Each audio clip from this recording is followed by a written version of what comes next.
Welcome to Marple Mysteries, where every clue matters, and every secret has a story.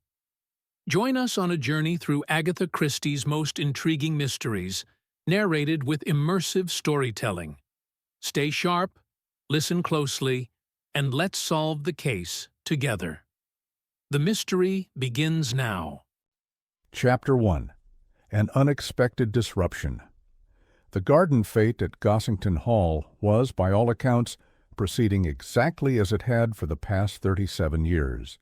Lady Selina Harcourt, who had taken over the organizing duties from her late mother some 15 years prior, had arranged everything with military precision. The weather had obliged with warm sunshine and a gentle breeze that carried the scent of roses across the expansive lawns where villagers from St. Mary Mead mingled with the county set. Miss Jane Marple stood in the shade of an ancient oak tree, a cup of tea balanced perfectly in one hand. Her pale blue eyes, sharp despite her advancing years, moved methodically across the scene before her. To casual observers, she appeared to be nothing more than a sweet, elderly lady enjoying a pleasant summer afternoon. Those who knew her better recognized the careful attention with which she observed the interactions playing out across the garden. "Cucumber sandwich, Miss Marple?" The vicar's wife, Mrs. Harmon, appeared at her side with a silver tray. "Thank you." "You, my dear? How thoughtful." Miss Marple selected one of the neatly cut triangles. "I was just admiring how wonderfully Lady Selina has managed to maintain the traditions. So important, don't you think?" "Traditions, I mean." "Oh, yes, though between us—" Mrs. Harmon lowered her voice. "I do think she's rather too rigid about it all. Did you hear about the fuss when young Peter Carmichael suggested they add a local craft stall this year? You'd have thought he'd proposed tearing down the church." Miss Marple smiled gently. "Lady Selina does hold quite firmly to her mother's ways, rather like my sister-in-law's girl, Dorothy. So determined to follow the recipe exactly as handed down that when she couldn't find any currants for the Christmas cake, she walked 8 miles to the next village rather than substitute raisins." Mrs. Harmon, accustomed to Miss Marple's oblique comparisons, nodded politely before being summoned away by her husband. Miss Marple's attention shifted to a small group gathered near the refreshment tent. Lady Selina, tall and imposing with her silver hair drawn into a severe bun, was speaking in hushed but clearly agitated tones to a young woman in a fashionable yellow dress. Standing slightly apart but clearly part of the conversation was Dr. Edmund Fellows, the village's newest doctor, and beside him Robert Carmichael, whose family had lived in the large house on the hill for generations. The young woman's face flushed as Lady Selina spoke, and she appeared to be blinking back tears.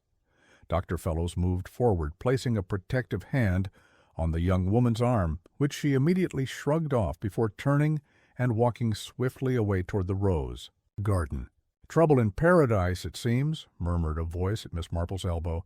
She turned to find Colonel Bantry at her side, his bushy white eyebrows raised as he followed her gaze. "Indeed," Miss Marple replied. "That's Miss Eleanor Wright, isn't it? The young lady who's been staying with the Carmichaels since Easter?" "Yes. Goddaughter of Mrs. Carmichael, or some such connection. Pretty little thing." The colonel cleared his throat. "There's talk she and young Peter Carmichael might announce an engagement soon, though his mother seems less than pleased by the prospect." "I see," said Miss Marple, though her tone suggested she might see rather more than the colonel had mentioned. Across the lawn, the traditional events of the fete continued.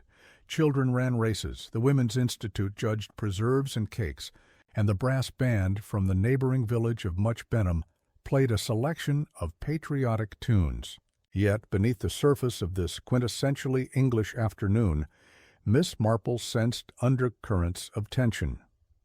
Lady Selina had moved to the center of the lawn, clipboard in hand, preparing to announce the raffle winners. Dr. Fellows was now in conversation with Peter Carmichael, a handsome young man of about 25, and both appeared to be speaking in forceful, urgent tones. Robert Carmichael stood alone now, smoking a cigarette with sharp, agitated movements. His wife, a slight woman who seemed perpetually anxious, hovered nearby, occasionally casting glances toward the rose garden where Eleanor Wright had disappeared. And now, Lady Selina's voice cut through the gentle hum of conversation, "It's time to draw the winning tickets for our charity raffle. As you know, all proceeds will go to the Restoration Fund for St. Mary Mead's church roof." A polite ripple of applause followed as she reached into a large glass bowl containing folded tickets. It was at precisely that moment that a scream shattered the genteel atmosphere. All heads turned toward the rose garden. A maid in a black uniform with white apron stood at the entrance, her hands pressed to her mouth, her face drained of color. "Doctor, we need a doctor," she cried.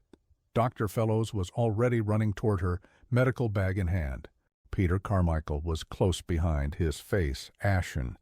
A murmur of concern rippled through the crowd as people began moving toward the rose garden. Colonel Bantry straightened, his military bearing reasserting itself. "Best keep everyone back," he said decisively, striding forward to intercept the curious onlookers. Miss Marple, however, moved quietly along the edge of the gathering, eventually positioning herself where she could see into the garden without being noticed. What she saw caused her to press her thin lips together in grave concern. Eleanor Wright lay on the gravel path that wound between the rose bushes. Her yellow dress was spread about her like fallen petals, and her eyes stared sightlessly at the cloudless blue sky. Beside her lay a delicate teacup, its contents spilled across the white gravel. Dr. Fellows knelt beside her, his fingers pressed to her wrist, then her neck, searching for a pulse he would not find. Peter Carmichael stood frozen, his face a mask of shock and disbelief. "She's dead," Dr. Fellows announced, his voice low but carrying clearly in the sudden silence. Someone should call the police. But what happened? Peter Carmichael's voice cracked. "She was fine just minutes ago. Was it her heart? Some sort of attack?" The doctor hesitated, his eyes moving from the teacup to the young woman's face, which was contorted in what might have been pain or surprise. "I cannot say with certainty," he replied carefully, "but I believe Miss Wright may have been poisoned." A collective gasp rose from those close enough to hear. Lady Selina, who had pushed her way through the crowd, drew herself up stiffly. "Poisoned? At my garden fete? Preposterous!" But Miss Marple, observing the scene with her keen eyes, noted the faint blue tinge to Eleanor's lips, the slight foam at the corner of her mouth, and the distinctive almond scent that hung in the air around the fallen teacup. She said nothing, but her mind was already working, connecting this sudden death to the tensions she had observed throughout the afternoon, and to other, similar incidents she had encountered in her long experience of human nature and its darkest impulses. Someone at Gossington Hall had committed murder. And as the police were summoned and the garden fete dissolved into chaos, Miss Marple knew that once again, beneath the placid surface of village life, deadly secrets were stirring. Chapter 2. Whispers and Theories. By the following morning, St. Mary Mead was abuzz with speculation. The sudden death of Eleanor Wright had transformed the sleepy village into a hive of whispered theories and barely concealed excitement. The arrival of Inspector Craddock from the county police, accompanied by 2 constables and a police surgeon, only heightened the sense that something truly extraordinary had occurred. Miss Marple sat in her garden, ostensibly deadheading her roses, but her attention was focused on the conversation taking place over the low hedge that separated her property from that of her neighbor, Mrs. Dolly Bantry. "Colonel says it's absolutely certain to be poison," Mrs. Bantry was telling her gardener, an elderly man whose hearing difficulties ensured that these conversations were conducted at a volume perfectly suited to Miss Marple's purposes. "Cyanide, they think, though how it got into her tea nobody can imagine." Miss Marple allowed herself a small, thoughtful frown. The scent she had detected near the fallen teacup had indeed suggested cyanide, reminiscent of bitter almonds, though she knew not everyone could detect it. It reminded her of poor Mr. Abernethy, the chemist from her youth, who had been unable to smell cyanide at all, a dangerous deficiency in his profession. She clipped a faded bloom, her mind working steadily. The police would be conducting their inquiries at Gossington Hall, no doubt interviewing everyone who had been present at the garden fete. But there were certain aspects of human behavior that often escaped official notice, subtleties that her long years of observation had taught her to recognize. The garden gate creaked, and Miss Marple looked up to see the vicar's wife hurrying up the path, her face alight with the particular expression that indicated significant news to impart. "Good morning, Miss Marple," Mrs. Harmon called, slightly breathless. "I thought you might like to know that Inspector Craddock has taken Peter Carmichael in for questioning. They say he was the last person to prepare tea for poor Eleanor." "Indeed?" Miss Marple set down her secateurs and gestured to the garden chair beside her. "How very distressing for him. Please, do sit down and tell me more.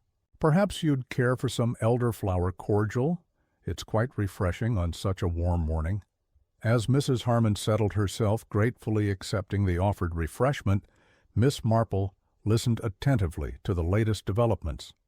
The village. Grapevine was in full operation, and Mrs. Harmon was one of its most efficient conductors. They're saying that Eleanor and Peter had quarreled earlier that day. Something about her spending too much time with Dr. Fellows. The maid at the Carmichaels, you know young Edith, overheard them arguing the night before the fete. Apparently Eleanor threatened to break off their understanding. An understanding? "I wasn't aware that there had been a formal engagement," Miss Marple remarked mildly. "Well, not announced, of course, but everyone expected it. Mrs. Carmichael has been planning it for months, ever since Eleanor came to stay. Perfect match," she said. "Eleanor has quite a substantial inheritance coming to her when she turns 25, which would be next month, and the Carmichael estate could certainly use the money after those unfortunate investments Robert made." "Miss," Marple nodded thoughtfully, "I recall something similar with the Lamptons in Much Benham. The son was encouraged to pay attention to a wealthy cousin, though in that case—" She smiled apologetically. "I'm afraid I'm rambling. Please, do continue."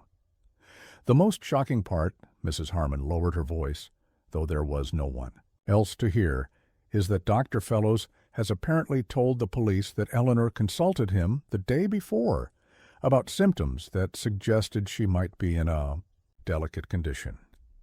"I see," said Miss Marple quietly, her pale blue eyes momentarily distant. "That would certainly complicate matters, wouldn't it?" "Precisely.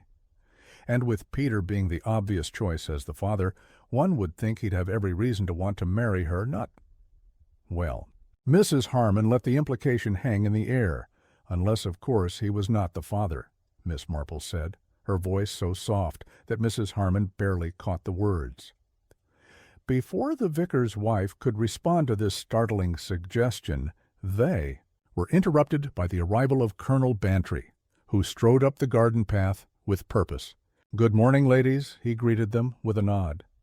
"Dolly sent me to fetch you, Miss Marple. Inspector Craddock is at the house, and has asked if you might join them. Seems your reputation precedes you. He remembers your help in that business." "At Stonygates last year," Miss Marple rose, brushing a few stray bits of foliage from her neat cotton dress. "How kind of him to remember. I shall come at once." At Gossington Hall, which Lady Selina had grudgingly made available as a base for the police investigation, Miss Marple was shown into the library where Inspector Craddock awaited her. The room was lined with leather-bound volumes that had clearly been selected for appearance rather than content, and a portrait of the late Sir Henry. Harcourt, Lady Selina's father, glowered down from above the fireplace.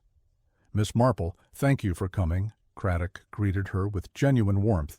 In his early 40s, with intelligent eyes and a manner that inspired confidence, Craddock had learned to value Miss Marple's insights. "I understand you were present yesterday when Miss Wright collapsed." "Yes, although I didn't witness the actual moment, I'm afraid. I was standing near the oak tree, you see, quite some distance from the rose garden. But you did observe the gathering before the incident? Any impressions that might be useful?" Miss Marple tilted her head slightly, considering. There seemed to be some tension between several parties. Lady Selina appeared to be reprimanding Miss Wright shortly before the tragedy, and Dr. Fellows intervened in what seemed a protective manner. Then there was a rather intense conversation between Dr. Fellows and Peter Carmichael. Craddock nodded, making notes. "We've established that Miss Wright died from cyanide poisoning. The question is, who had the opportunity to administer it, and when?" "The tea," Miss Marple said, with quiet certainty. "I noticed a teacup beside her when she was found. There was a distinctive scent, bitter almonds. I've encountered it before, I'm afraid, in a rather unfortunate incident involving a local chemist's assistant many years ago." The inspector's eyebrows rose slightly. "Our preliminary findings confirm your observation. The tea was indeed the vehicle. Now we need to determine who prepared it for her." As if on cue, the library door opened, and Lady Selina entered, her tall figure rigid with indignation. "Inspector, I really must protest. You've had your people trampling through my rose garden all morning, and now I understand you're suggesting that someone at my fate deliberately poisoned that young woman. It's unconscionable." Inspector Craddock regarded her steadily. "A young woman is dead, Lady Selina. We must determine how and why."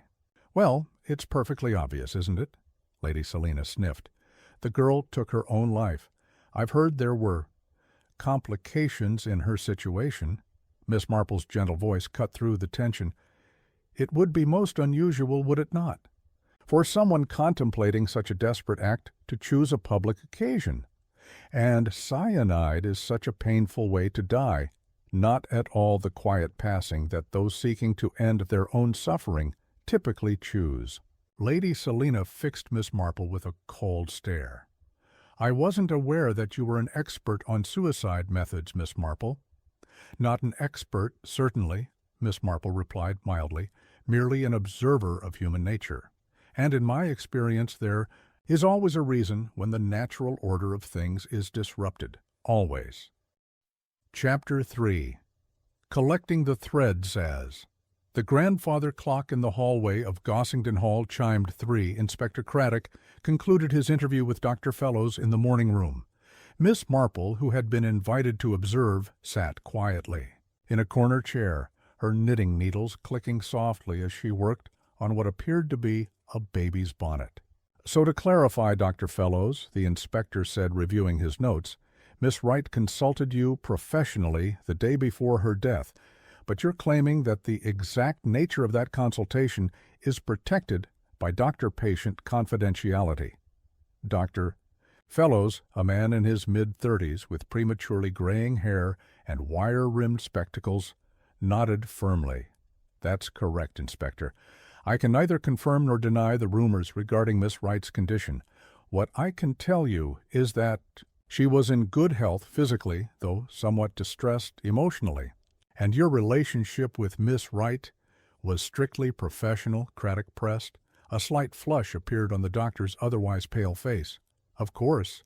I've only been in St. Mary Mead for 8 months. Miss Wright was a patient, nothing more." Miss Marple's needles paused momentarily, though her gaze remained fixed on her work. The hesitation in Dr. Fellows' voice reminded her distinctly of young Timothy Jenkins, who had once professed complete indifference to Millicent Parr while secretly sending her poetry by the ream. "One last question, Doctor," Craddock said. "Did you prepare or serve any tea to Miss Wright at the garden fete?" "Absolutely not," Fellows replied emphatically. "I did see her shortly before the incident. She seemed agitated after her conversation with Lady Selina, but when I approached her, she indicated she wished to be alone. I respected that and returned to the main gathering." After Dr. Fellows had been dismissed, Craddock turned to Miss Marple. "Your thoughts, Miss Marple? You've been remarkably quiet." "Oh, I wouldn't presume to interfere with your questioning, Inspector," she demurred, though her bright eyes suggested she had been far from inactive.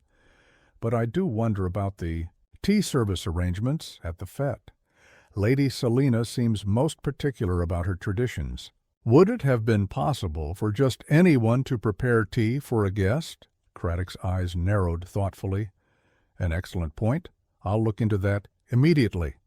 The door opened, and a constable entered, with a young woman in a housemaid's uniform, her eyes red-rimmed from crying.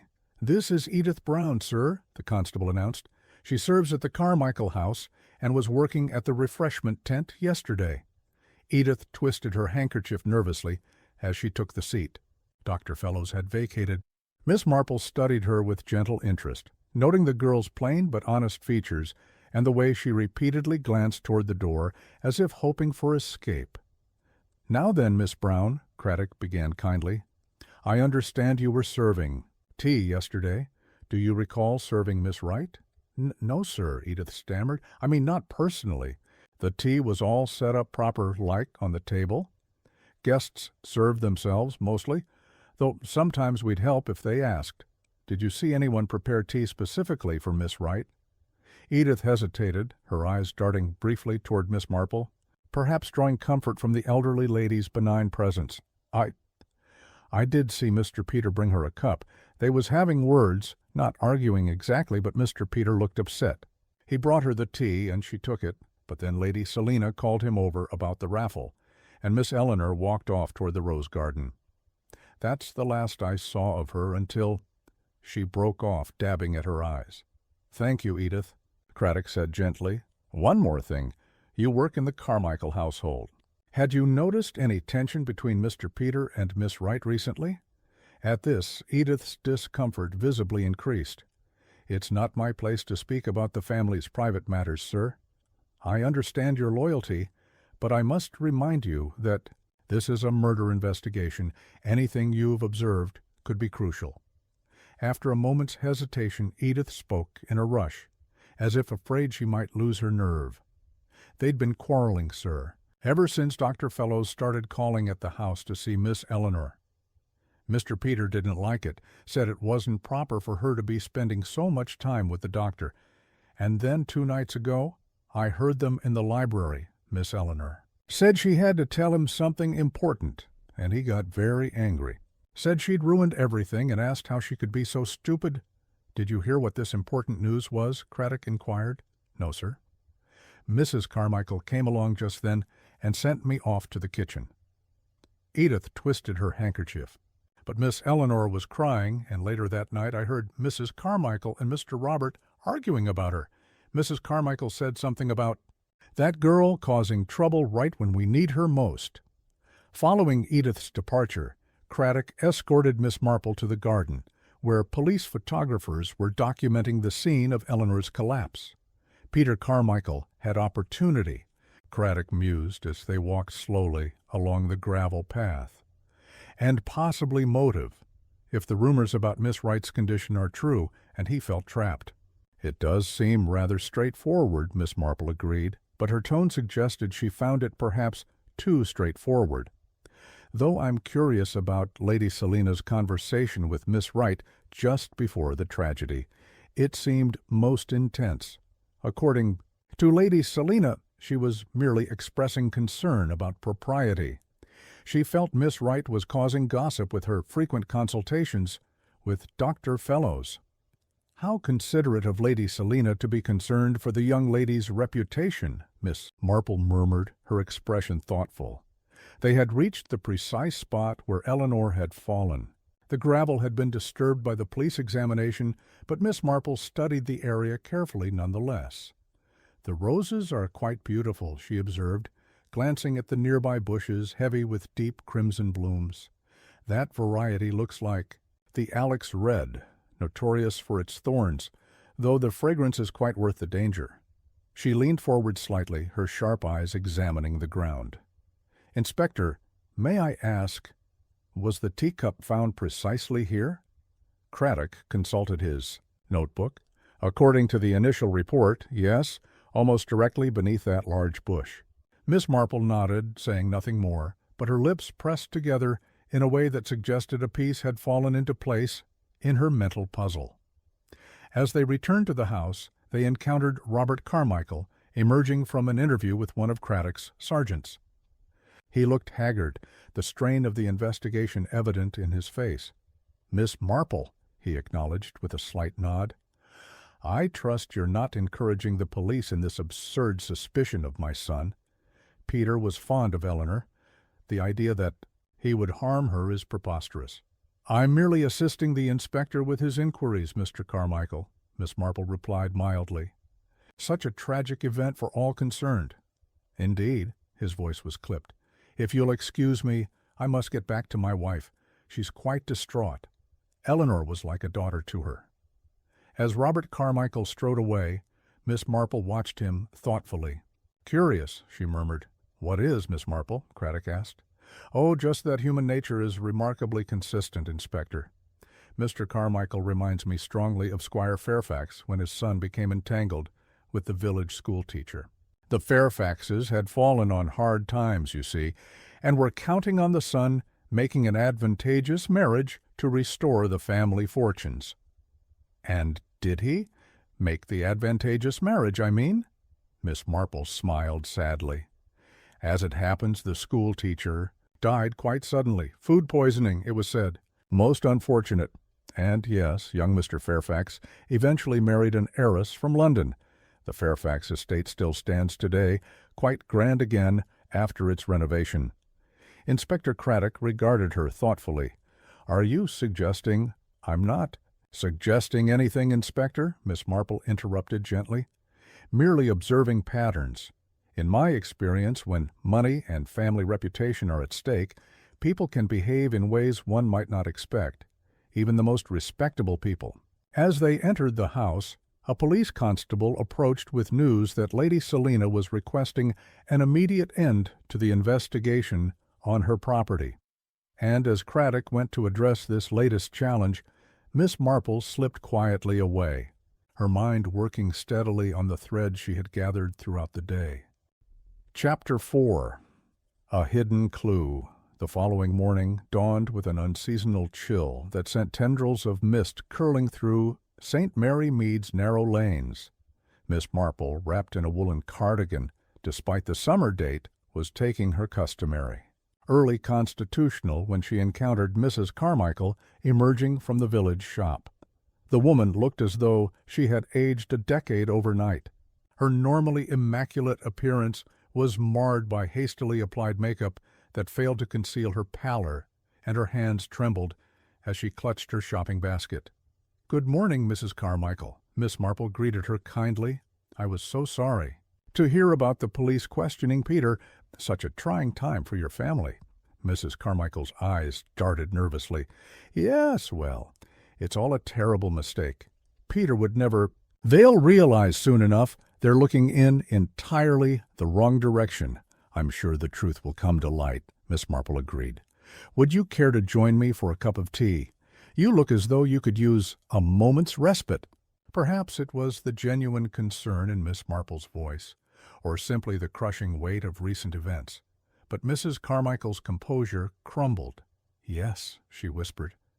"Yes, I think I would like that very much."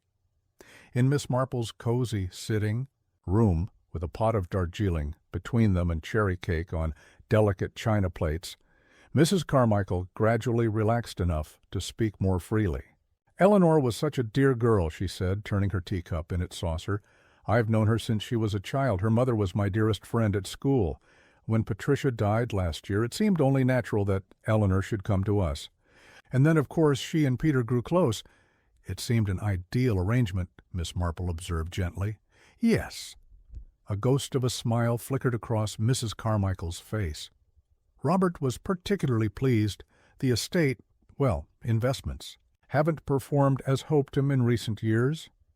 Eleanor's inheritance would have secured everything, especially with the entail requiring Peter to marry before his 30th birthday next year, or risk losing the main property to Robert's cousin in Yorkshire." Miss Marple nodded sympathetically. "Such antiquated provisions can create difficult pressures, and now, with this tragedy—" She hesitated, then asked delicately, "Had there been any complications in their understanding recently?" Mrs. Carmichael's hand jerked, rattling her teacup. "I don't know what you've heard, but Eleanor was a respectable girl. If you're referring to Dr. Fellows, he was merely her physician." "Of course," Miss Marple agreed mildly, "though sometimes a doctor can become a confidant, especially for a young person far from home. Did Eleanor confide in you at all about any concerns she might have had?"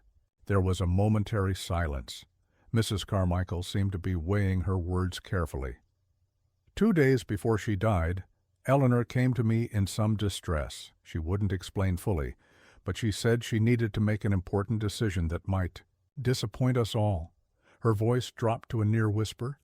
"She asked me a strange question, whether I thought love should come before duty. I told her, naturally, that duty must always prevail. We are not free to simply follow our hearts when others depend on us." A very proper response, Miss Marple noted, though there was a thoughtful gleam in her eye. And how did Eleanor react? To this guidance, she seemed resigned, said she would do what was necessary. Mrs. Carmichael set down her cup with a sudden, decisive movement. "Miss Marple, you seem to have the inspector's ear. Please make him understand that looking at Peter is pointless. My son had everything to gain from marrying Eleanor, and nothing from her death. Her inheritance would have saved us all." "The inheritance," Miss Marple mused. "It would have come to her on her 25th birthday, I understand?" "Next month, yes. Until then, it was held in trust." "And now that she's gone, what becomes of it?" Mrs. Carmichael's brow furrowed. "I'm not entirely certain. Her father's family, I suppose, though they never showed much interest in her. I believe there was a cousin in London." After Mrs. Carmichael had departed, Miss Marple sat for a long time in thoughtful silence. She was still there, apparently lost in contemplation, when her maid announced the arrival of Inspector Craddock. "You look troubled, Inspector," Miss Marple observed as he declined tea and paced the small sitting-room. "Peter Carmichael's story doesn't add up," Craddock said. "He admits preparing tea for Eleanor, but insists he never delivered it to her. Yet Edith clearly saw him give Eleanor a cup. When confronted with this, he became confused, said perhaps he had after all, but couldn't remember clearly because of the shock. Memory can be unreliable in times of stress," Miss Marple commented. "Have you had an opportunity to speak with anyone else who was near the refreshment area? Lady Selina, perhaps?" Lady Selina maintains she was too busy with the raffle preparations to notice details of who was serving tea to whom, and she's been most insistent that we conclude our investigation quickly to avoid unpleasant gossip. He sighed. "There's something else. The preliminary toxicology report confirmed cyanide poisoning, but the concentration was unusual, higher than would typically be stirred into tea, suggesting it was added to the cup rather than the pot." "How interesting," Miss Marple murmured. "That would certainly narrow the timing, wouldn't it? Tell me, have you had an opportunity to examine Miss Wright's personal effects?" "Her room at the Carmichaels has been searched, yes. Nothing particularly noteworthy beyond the usual personal items, correspondence, a diary." "A diary?" Miss Marple's interest quickened. "May I ask what it contained?" "Rather cryptic entries, I'm afraid. The last few pages mention a difficult choice and consequences that cannot be undone.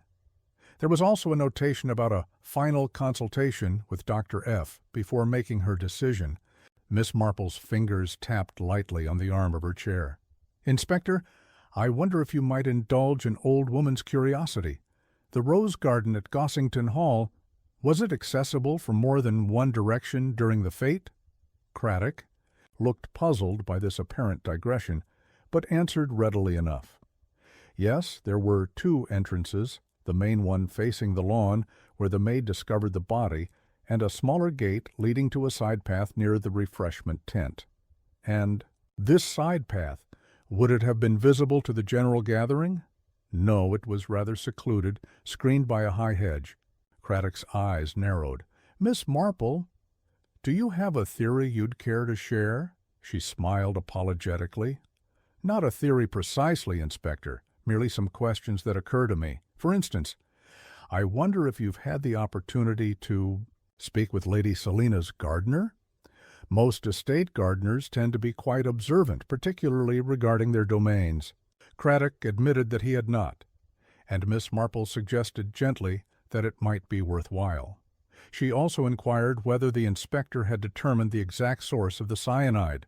Not yet, he replied, though Dr. Fellows mentioned that small quantities are kept in his surgery for medicinal purposes, all strictly accounted for. And Robert Carmichael apparently uses a cyanide-based compound for photographic development. He's quite the amateur photographer. How very interesting, Miss Marple said, her eyes bright. Inspector, might I make a suggestion? It occurs to me that the Women's Institute was judging preserves at the fete. Bitter almond flavoring is sometimes used in certain preserves, and to the untrained eye, the bottles can be remarkably similar to those containing commercial preparations of cyanide solution. Craddock stared at her. You think someone might have mistaken poison for flavoring? Oh, no, Miss Marple replied calmly. Quite the reverse. I think someone may have used the similarity to disguise their true purpose. After all, a person carrying a small bottle of flavoring at a garden fete where preserves are being judged would hardly attract attention, would they? The inspector's eyes widened slightly as he grasped the implication. I'll look into it immediately, he promised, rising to leave. At the door he paused. Miss Marple, you mentioned Lady Selina's gardener. Any particular reason? Miss Marple smiled benignly. Merely that gardens often reveal more than their tenders intend. Good day, Inspector. After Craddock departed, Miss Marple sat down at her writing desk and began making careful notes on a sheet of notepaper. When she had finished, she studied what she had written, her expression grave. Then, reaching a decision, she picked up the telephone and asked the operator to connect her to Gossington Hall. Lady Selina, please, she requested when the call was answered. It's Miss Marple. I have a rather urgent matter to discuss regarding the Women's Institute Jam competition. Chapter 5, Conversations in the Garden. The appointment with Lady Selina had been set for 4 o'clock that afternoon. Miss Marple arrived at Gossington Hall precisely on time, dressed in her best gray silk, with a modest brooch at the collar. She carried a small wicker basket covered with a checkered cloth. Lady Selina received her in the conservatory, a glass-walled extension of the main house filled with exotic plants that Sir Henry had collected during his diplomatic travels. The dome air was thick with humidity and the sweet scent of orchids. This is most irregular, Miss Marple, Lady Selina said after they had exchanged perfunctory greetings. I fail to see what the Women's Institute Jam competition has to do with the current unfortunate circumstances. It may have everything to do with it, Miss Marple replied mildly, setting her basket on a small wrought-iron table between them. I've brought something I thought might interest you. She drew back the cloth to reveal several small glass jars. These are my entries from last year's competition. The bitter almond preserve was particularly commended, though it didn't win. First prize. Lady Selina regarded the jars with thinly veiled impatience. Miss Marple, if you've come here merely to— The essence of bitter almond, Miss Marple continued placidly, has a most distinctive scent, quite similar to certain chemical compounds. Potassium cyanide, for instance. She removed the lid from one jar and held it out. Would you care to confirm the resemblance? A flicker of unease crossed Lady Selina's aristocratic features. I have no interest in your preserves or their odors. If that's all— It isn't, Miss Marple said, her voice suddenly firmer. I also wanted to ask about your gardener, Mr. Timmins. I understand he's been in your employ for over 30 years, Lady Ah. Selina's posture stiffened. What about him? Inspector Craddock interviewed him this morning. Such an observant man. He mentioned seeing someone enter the rose garden through the side gate shortly before Miss Wright was discovered. Someone carrying what appeared to be a teacup. There was a moment of tense silence. Lady Selina's fingers tightened around the handle of her own teacup. Timmins is getting on in years. His eyesight isn't what it was." "Perhaps," Miss Marple agreed, "though gardeners tend to be remarkably aware of their surroundings. One develops a certain alertness after years of watching for pests and blights." She paused, then added quietly, "Mr. Timmins also mentioned that you were unusually insistent that the Alex red roses be planted near that particular bench last autumn. A curious choice, given their proximity to the path. I fail to see what my gardening decisions have to do with anything," Lady Selina said coldly. "Really, Miss Marple, I think you may be overstepping." "Forgive me," Miss Marple apologized with apparent contrition. "It's a fault of the elderly, I'm afraid, this tendency to ramble. But since we're speaking of gardens, I did want to ask you about one other matter. I believe you were acquainted with Eleanor Wright's mother, Patricia?" The change in Lady Selina's expression was subtle, but unmistakable. A momentary widening of the eyes, quickly controlled. "We moved in the same circles," she said dismissively, "but we were hardly intimates." "Indeed? How curious. Mrs. Carmichael seemed to believe there was some history between your families, something about Sir Henry and Mr. Wright being involved. In the same diplomatic mission to Vienna, just before the war?" Lady Selina set down her cup with an audible click. "Ancient history, and wholly irrelevant to current events. Now, if you'll excuse me, I have matters to attend to." As Miss Marple gathered her preserves back into the basket, she observed mildly, "It's remarkable how the past casts such long shadows, isn't it? Even across generations. Good afternoon, Lady Selina. Thank you for your time." Outside, as Miss Marple made her way down the gravel drive, she was intercepted by Inspector Craddock, who had apparently just arrived for a follow-up interview. "Any progress, Inspector?" she inquired. "Some developments," he replied, falling into step beside her. "We've traced the source of the cyanide. A bottle was missing from Dr. Fellows's surgery, apparently taken sometime within the last week, though the doctor swears he kept it securely locked away." "How very troubling," Miss Marple murmured. "And have you had an opportunity to examine the matter of the inheritance?" Craddock nodded. "I spoke with the family solicitor this morning. It seems Eleanor Wright's inheritance was substantial, close to £50,000. With her death, it reverts to a second cousin in London, a young man who apparently never even met her." "So the Carmichaels gain nothing from her death," Miss Marple observed thoughtfully. "Quite the contrary. They lose the financial rescue they were counting on." "Precisely, which leaves us with the question of motive. If money wasn't the object, what was?" "Perhaps it wasn't Eleanor who was the intended victim," Miss Marple suggested quietly. Craddock looked startled. "What makes you say that?" "Merely a thought," she replied. "Have you spoken further with Dr. Fellows about the nature of his relationship with Miss Wright?" The inspector frowned. "He continues to maintain it was purely professional, though one of his nurses indicated there might have been more to it. Apparently, Eleanor visited the surgery more frequently than her health would seem to require." "I see," Miss Marple said thoughtfully. "And may I ask about the results of the other examination?" Craddock understood her delicate reference. "The post-mortem confirms that Miss Wright was indeed in the early stages of pregnancy, approximately 6 weeks, according to the police surgeon." Miss Marple received this confirmation with a slight nod, as if it merely confirmed something she had already suspected. "Poor child," she murmured. "Inspector, I wonder if you might do me a small favor. I should very much like to speak with Dr. Fellows, not in his professional capacity, but rather about some charitable work for the church. Would you be so kind as to accompany me? I understand he's been rather reticent with the police, but perhaps in a more informal setting." 30 minutes later, they were seated in Dr. Fellow's modest sitting room.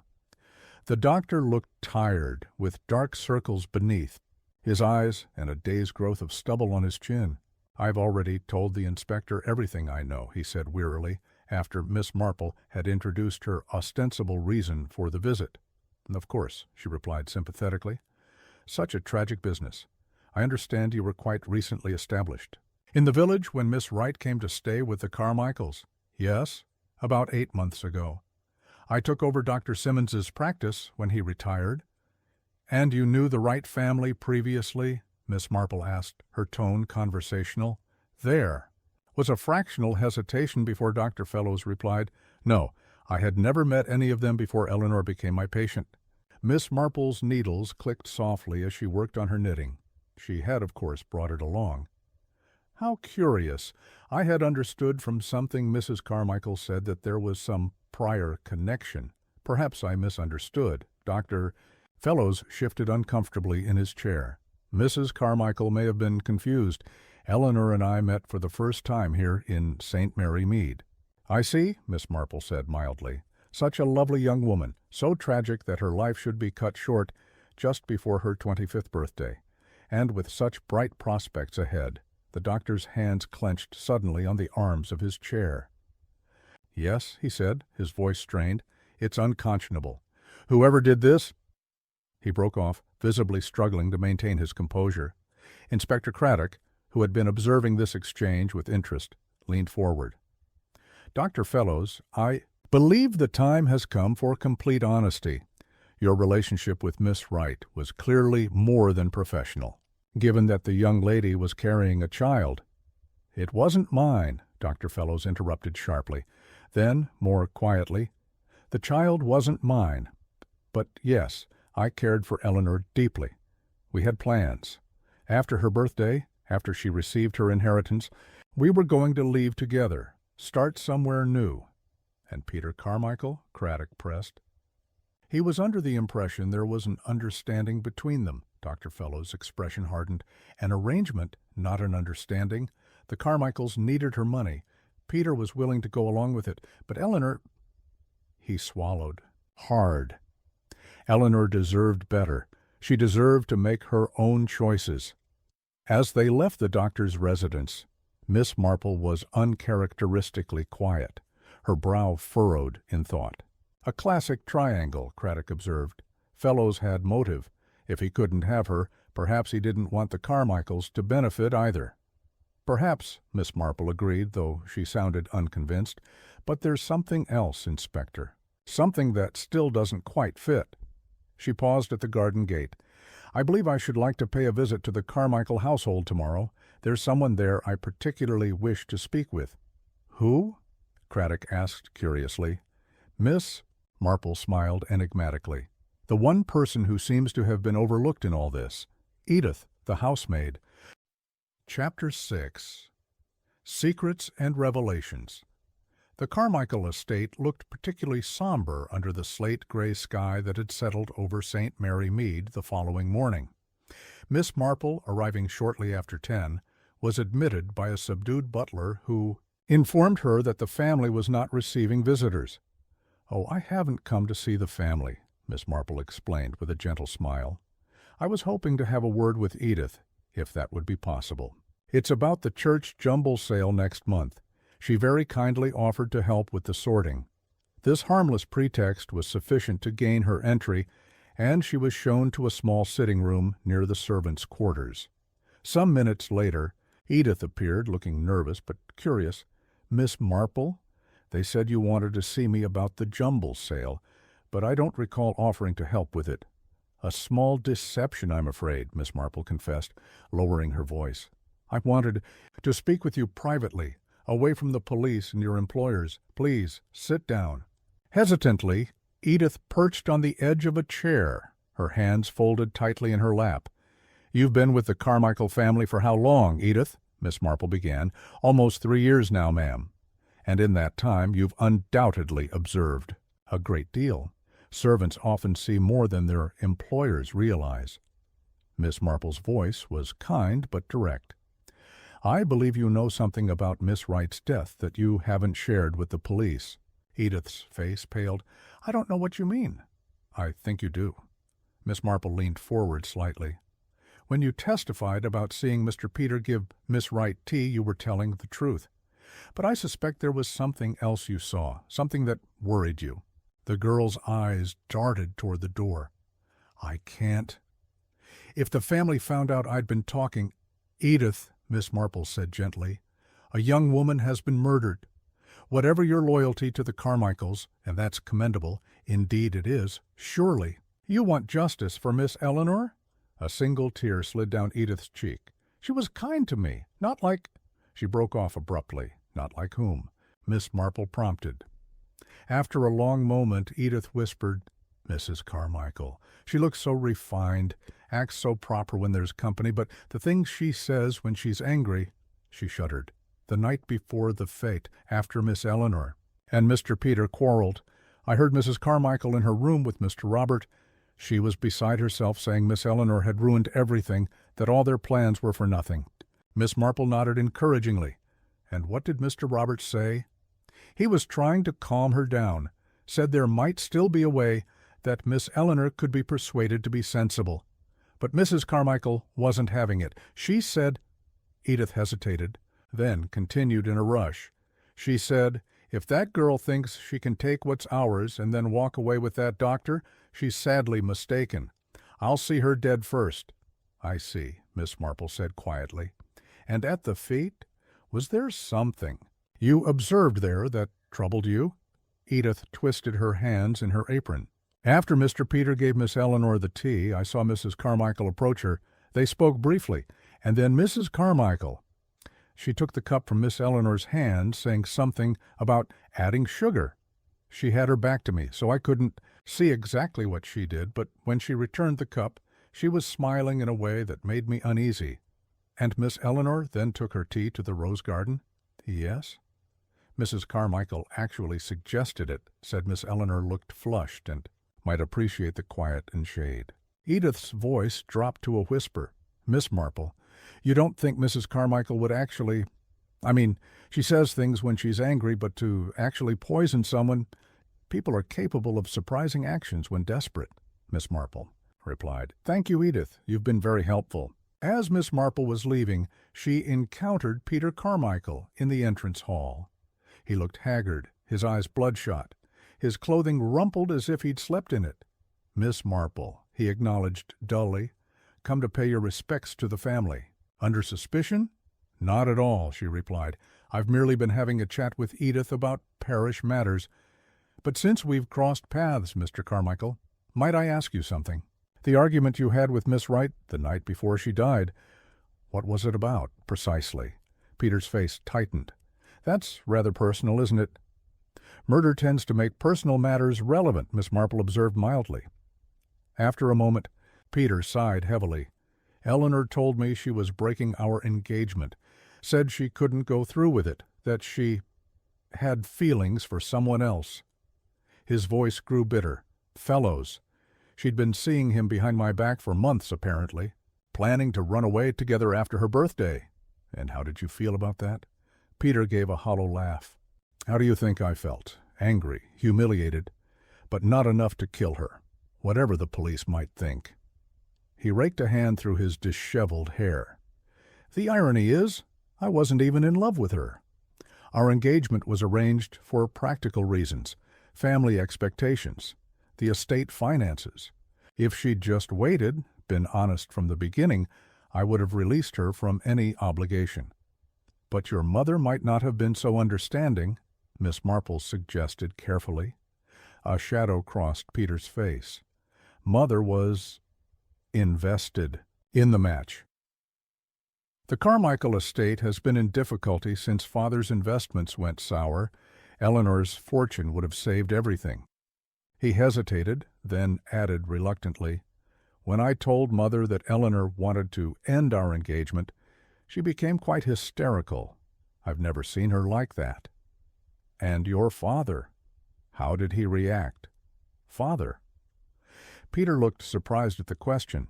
"He was disappointed, naturally, but more resigned. Said we'd find another way through the financial difficulties, even if it meant selling part of the estate." As Miss Marple made her way back to the village, she stopped by the vicarage, where she found Inspector Craddock consulting with the police surgeon. They greeted her with evident relief. "Miss Marple, I was about to send for you," Craddock said. "We've had a rather significant development. Dr. Harris here has been re-examining the medical evidence." The police surgeon, a balding man with wire-rimmed spectacles, nodded. It's the timeline that's troubling me. Based on the concentration of cyanide in the victim's system and the reported time of death, the poison must have been administered very shortly before she collapsed. Minutes, not the quarter hour or so that was initially assumed. Which means, Craddock continued, that if Peter Carmichael did prepare the tea as witnesses claim, the poison must have been added afterward by someone else. But who had the opportunity? Dr. Harris mused. Miss Wright took her tea and walked directly to the rose garden, according to most accounts. Not entirely directly, Miss Marple said thoughtfully. I believe there may have been an intervention along the way. She shared what Edith had told her about Mrs. Carmichael taking the cup to add sugar. Craddock's eyes widened. That would certainly fit the timeline, and with the Carmichaels losing their financial salvation with Eleanor's decision to break the engagement, he stood abruptly. I think it's time we had another conversation with Mrs. Carmichael. Perhaps, Miss Marple suggested, but there are still aspects of this case that puzzle me. Before you confront Mrs. Carmichael, I wonder if you might indulge me in one further inquiry. She turned to the police surgeon.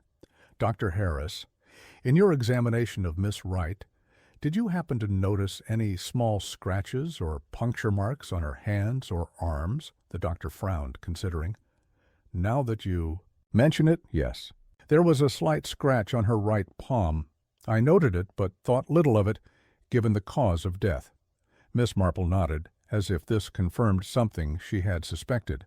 And, Inspector, have you had an opportunity to examine the teacup? Found near Miss Wright's body?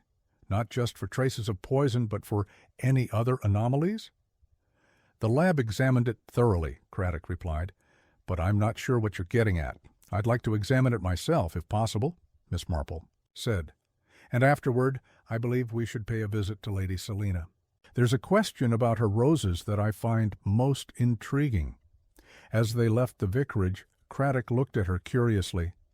Miss Marple, you have a theory, don't you? She smiled apologetically. More than a theory, Inspector. I believe I know exactly what happened to poor Eleanor Wright. But before I can be certain, there's one final thread I need to follow. Chapter 7. The final thread. The police laboratory was a stark, clinical space that smelled of chemicals and order.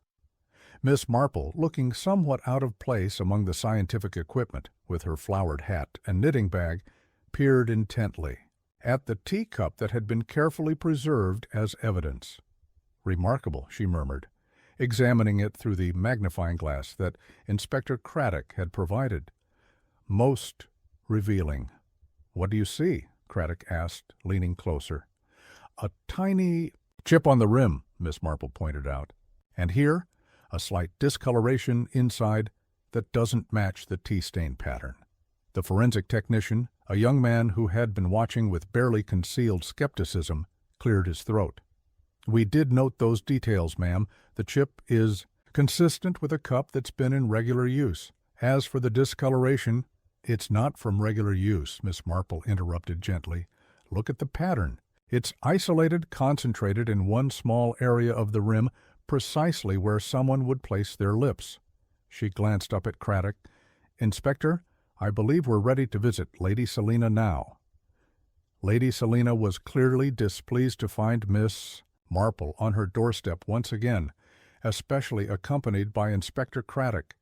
She received them in the morning room, her posture rigid, her expression glacial. I thought we had concluded our discussion yesterday, Miss Marple, she said coldly. And, Inspector, I was under the impression that your investigation was focusing on the Carmichael household. New evidence has come to light, Craddock replied diplomatically. Miss Marple has a theory that might help clarify certain aspects of the case. Really? Lady Selina's tone was dismissive. And what might that be? Miss Marple smiled apologetically. It concerns your rose garden, Lady Selina.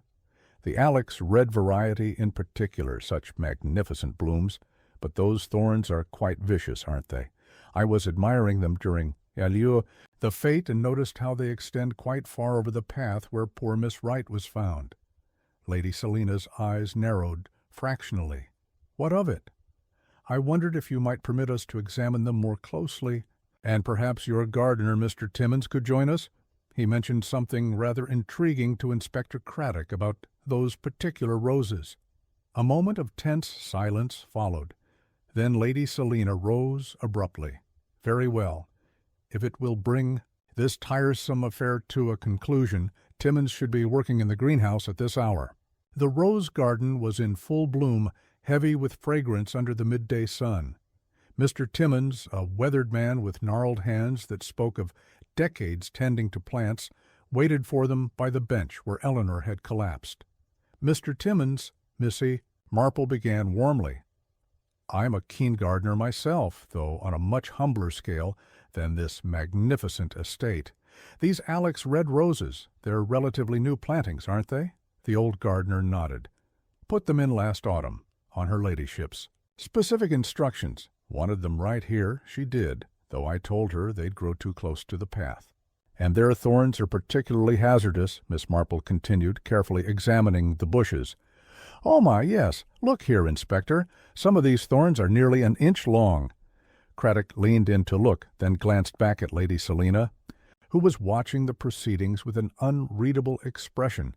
Lady Selina, Miss Marple said, turning to face her, I understand you have some knowledge of botany. Sir Henry's interest in exotic plants must have been quite educational for the family. My father's hobbies were his own, Lady Selina replied stiffly. I merely maintain the gardens as he would have wished. Of course, Miss Marple nodded, though I imagine some of his knowledge must have passed to you, particularly regarding plant properties and preparations. A muscle twitched in Lady Selina's jaw. I don't know what you're implying. I'm not implying anything, Miss Marple replied. Mildly, I'm simply trying to understand what happened to poor Eleanor Wright. You see, the scratch on her palm has been puzzling me. Such a small thing, but quite significant in the context of her death. Lady Selina's posture became, if possible, even more rigid. I fail to see how a scratch relates to cyanide poisoning. That's the curious thing, Miss Marple said, her gentle voice at odds with the sharpness of her gaze. Cyanide administered in tea would act very quickly, but the symptoms would develop in a particular pattern. Yet according to Dr. Harris's revised assessment, the concentration found in Miss Wright's system suggests an even more rapid method of introduction. She moved closer to the rose bushes, pointing carefully without touching. These particular thorns, they're hollow at the base, aren't they, Mr. Timmins? The gardener blinked in surprise. Why, yes, it's a peculiarity of this variety. Makes them even more dangerous, if you ask me. Especially, Miss Marple continued, if someone were to apply a substance to them, a concentrated solution that would enter the bloodstream instantly through even the slightest puncture. A heavy silence fell over the rose garden. Inspector Craddock turned slowly to Lady Selina, whose face had gone very pale. Lady Selina, he said quietly, would you care to explain why you specifically requested these roses be planted here, directly in the path where anyone walking to or from the bench would likely brush against them? This is absurd. Lady Selina's voice had risen slightly. You cannot possibly suggest that I suggest nothing, Miss Marple interrupted gently. I merely observe. I observed, for instance, that you spoke to Eleanor Wright shortly before her death, in what appeared to be a confrontational manner. I observed that Mr. Timmins saw someone entering the rose garden through the side gate, someone who matched your description. And I observed the unusual discoloration on the teacup found near Eleanor's body. She turned to Craddock. Inspector, I believe if you examine certain thorns on these bushes, you'll find traces of a highly concentrated cyanide solution. And I suspect that if you search Lady Selina's conservatory, you might find the remainder of that solution hidden among her father's collection of botanical specimens. You have no proof of this wild speculation, Lady Selina said, but her voice lacked conviction. Perhaps not conclusive proof, Miss Marple agreed, but there is the matter of motive. You see, it puzzled me why anyone would want to harm a young woman like Eleanor Wright. The Carmichaels had a financial interest in her survival, not her death. Dr. Fellows was clearly in love with her. Peter Carmichael stood to gain nothing from her demise. No, the motive had to lie elsewhere. Miss Marple's voice softened. It was something Mrs. Carmichael said that gave me the first clue. A casual mention that Eleanor's mother, Patricia, had been her dearest friend at school. But when I asked you about Patricia Wright, you claimed merely to have moved in the same circles. A curious discrepancy. She paused, then continued deliberately. Then there was Eleanor's diary, with its mention of a difficult choice and consequences that cannot be undone. I believe Eleanor had discovered something about her family's past that involved you, Lady Selina. Something to do with her father and Sir Henry. Lady Selina's composure finally cracked. She was going to ruin everything, she hissed, coming here with her questions, her suspicions about her father's death, as if it wasn't enough that Frederick Wright had nearly destroyed my father's career with his reckless behavior in Vienna. Now his daughter threatened to drag it all into the open again.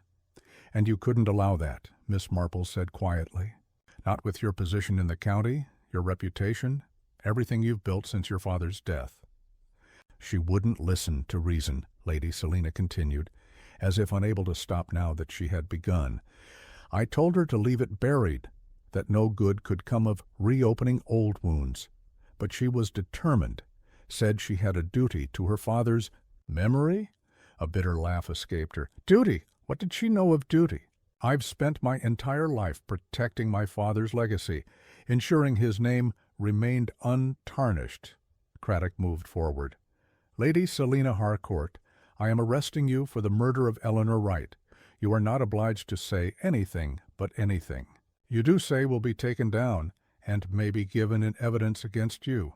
As a constable was summoned to escort Lady Selina back to the house, Miss Marple remained by the rose bushes, her expression troubled.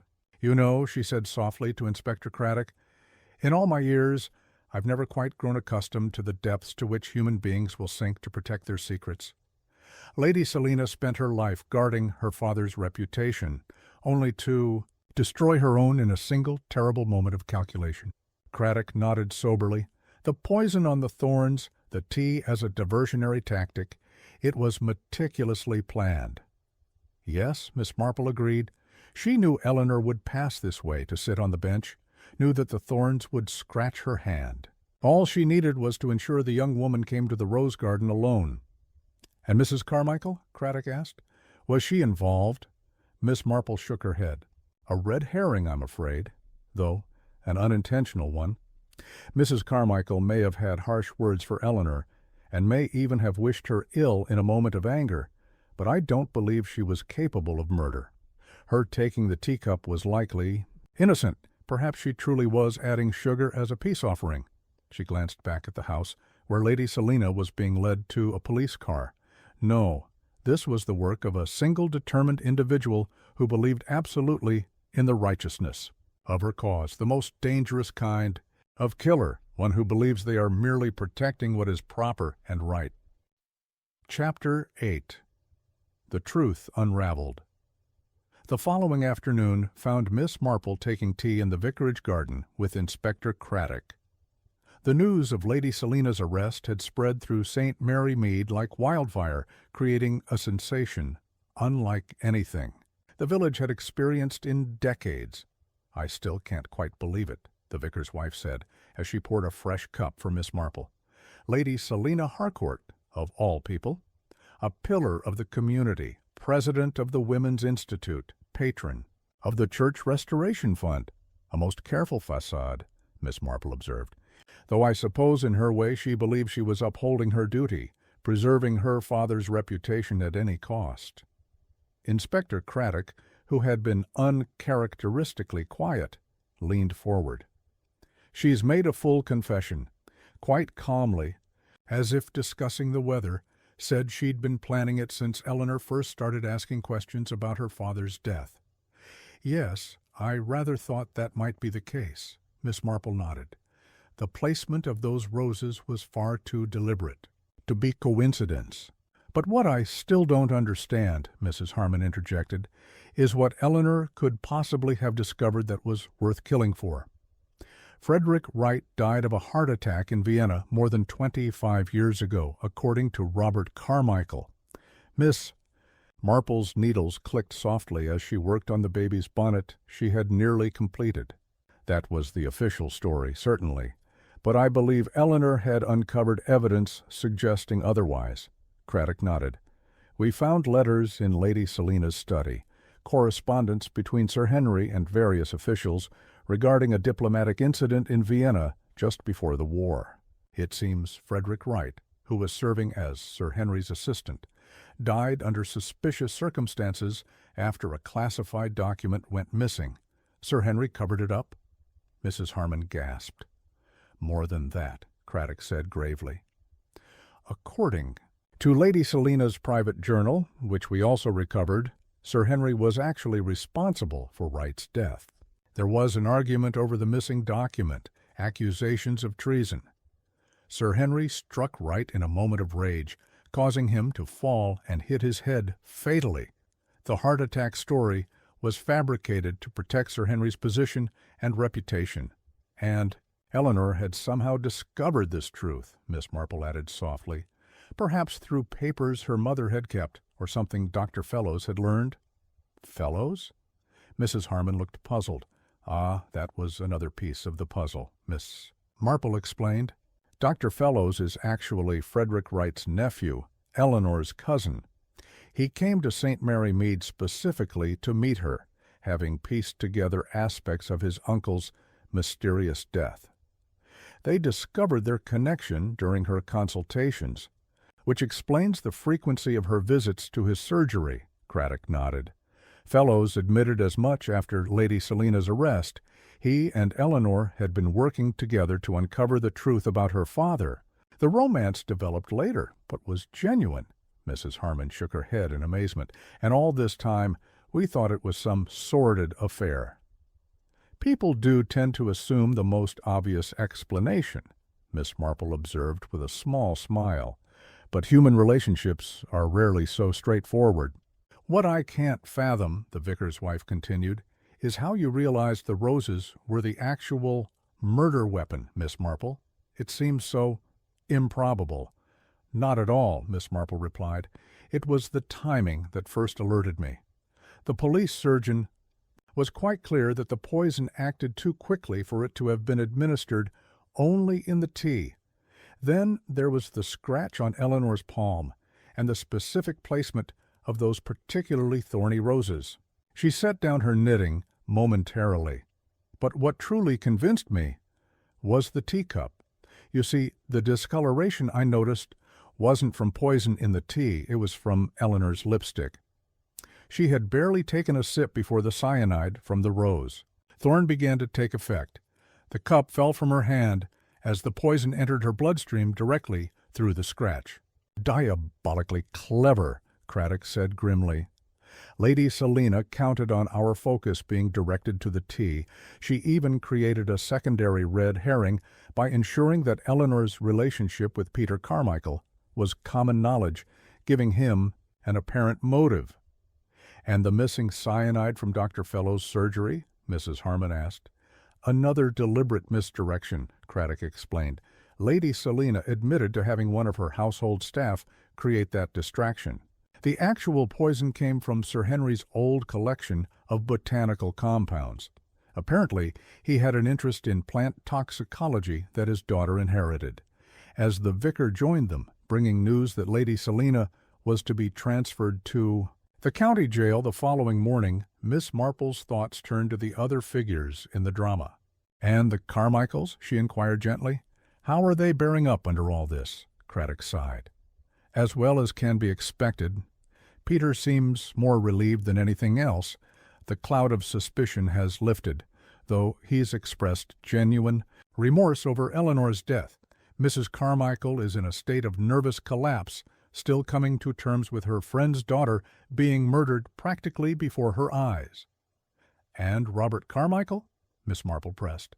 "Stoic as ever. He's already making arrangements to sell part of the estate to address their financial difficulties. The inspector hesitated, then added, "It's curious.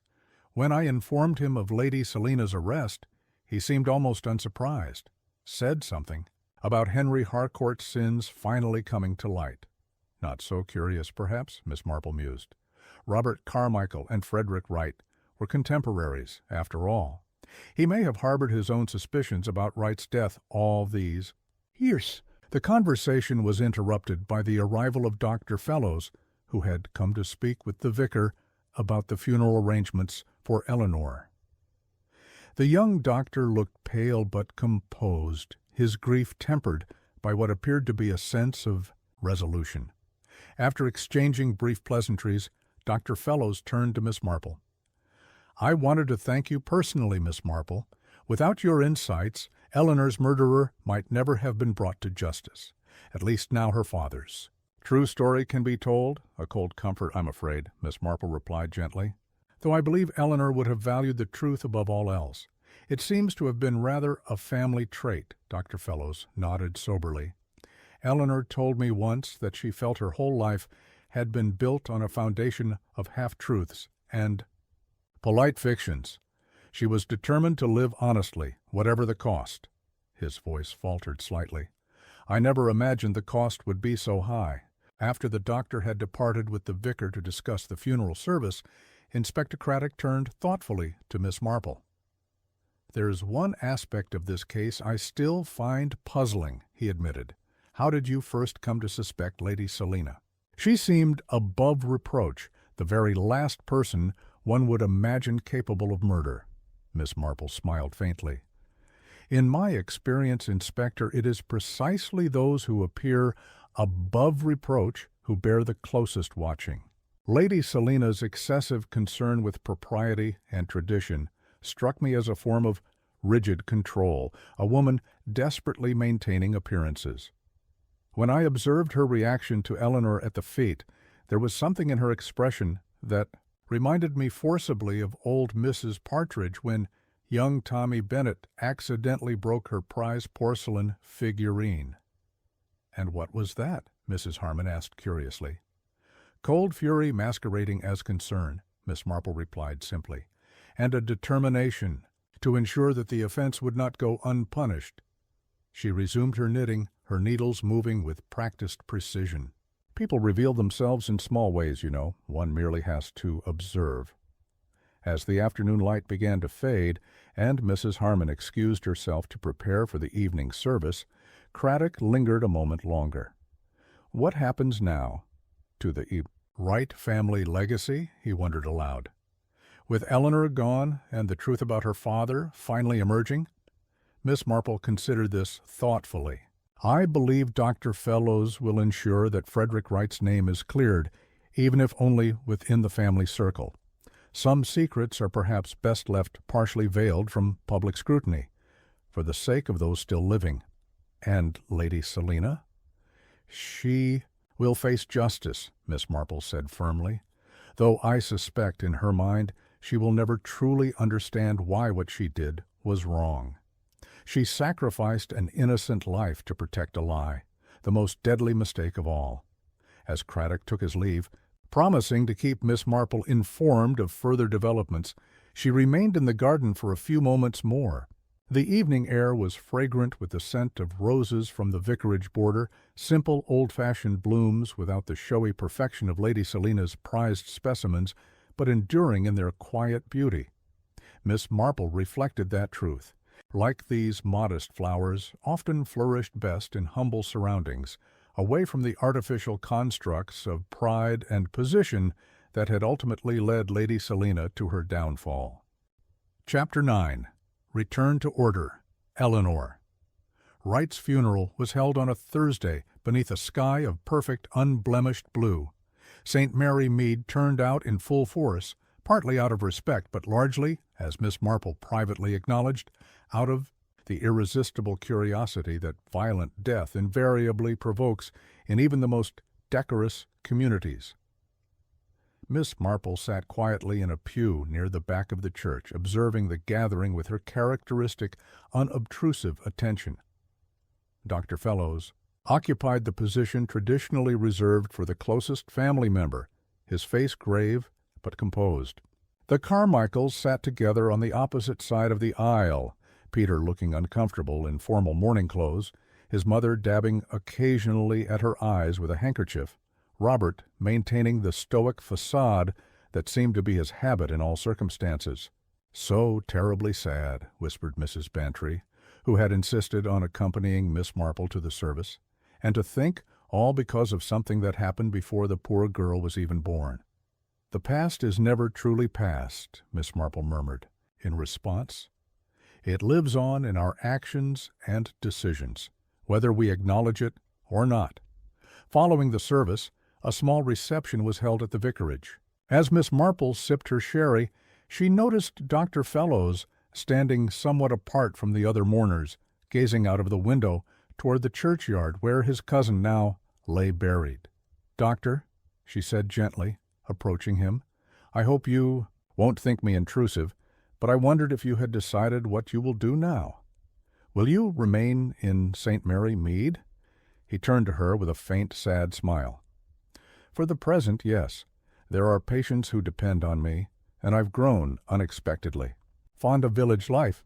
He hesitated, then added, "Besides, I feel I owe it to Eleanor to finish what we started, ensuring her father's true story is documented, even if it remains within the family archives."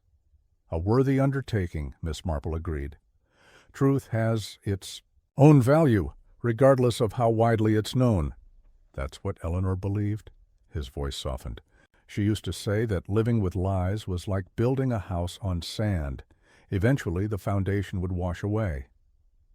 He glanced toward the Carmichaels, who were speaking with the vicar. "I understand Peter is planning to travel abroad for a time." "Yes, South America, I believe," Miss Marple confirmed. "A chance to put some distance between himself and recent events." "And the estate.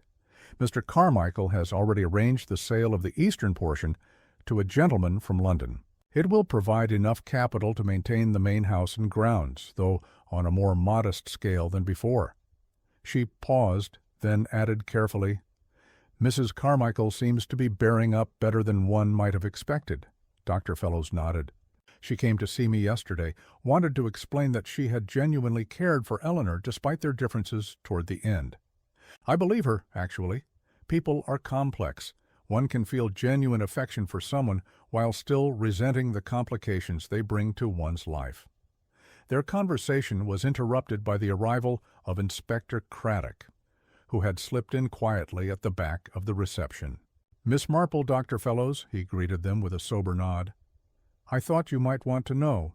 Lady Selina's case will not go to trial. She took her own life last night in her cell. Left a note insisting that she had merely done what was necessary to protect her father's good name." A moment of heavy silence followed this news. "I can't say I'm entirely surprised," Miss Marple said finally. "Lady Selina lived her entire life in service to appearances. The prospect of public disgrace would have been unbearable to her. She chose her father's legacy over her own life," Dr. Fellows observed quietly, "just as she chose it over Eleanor's.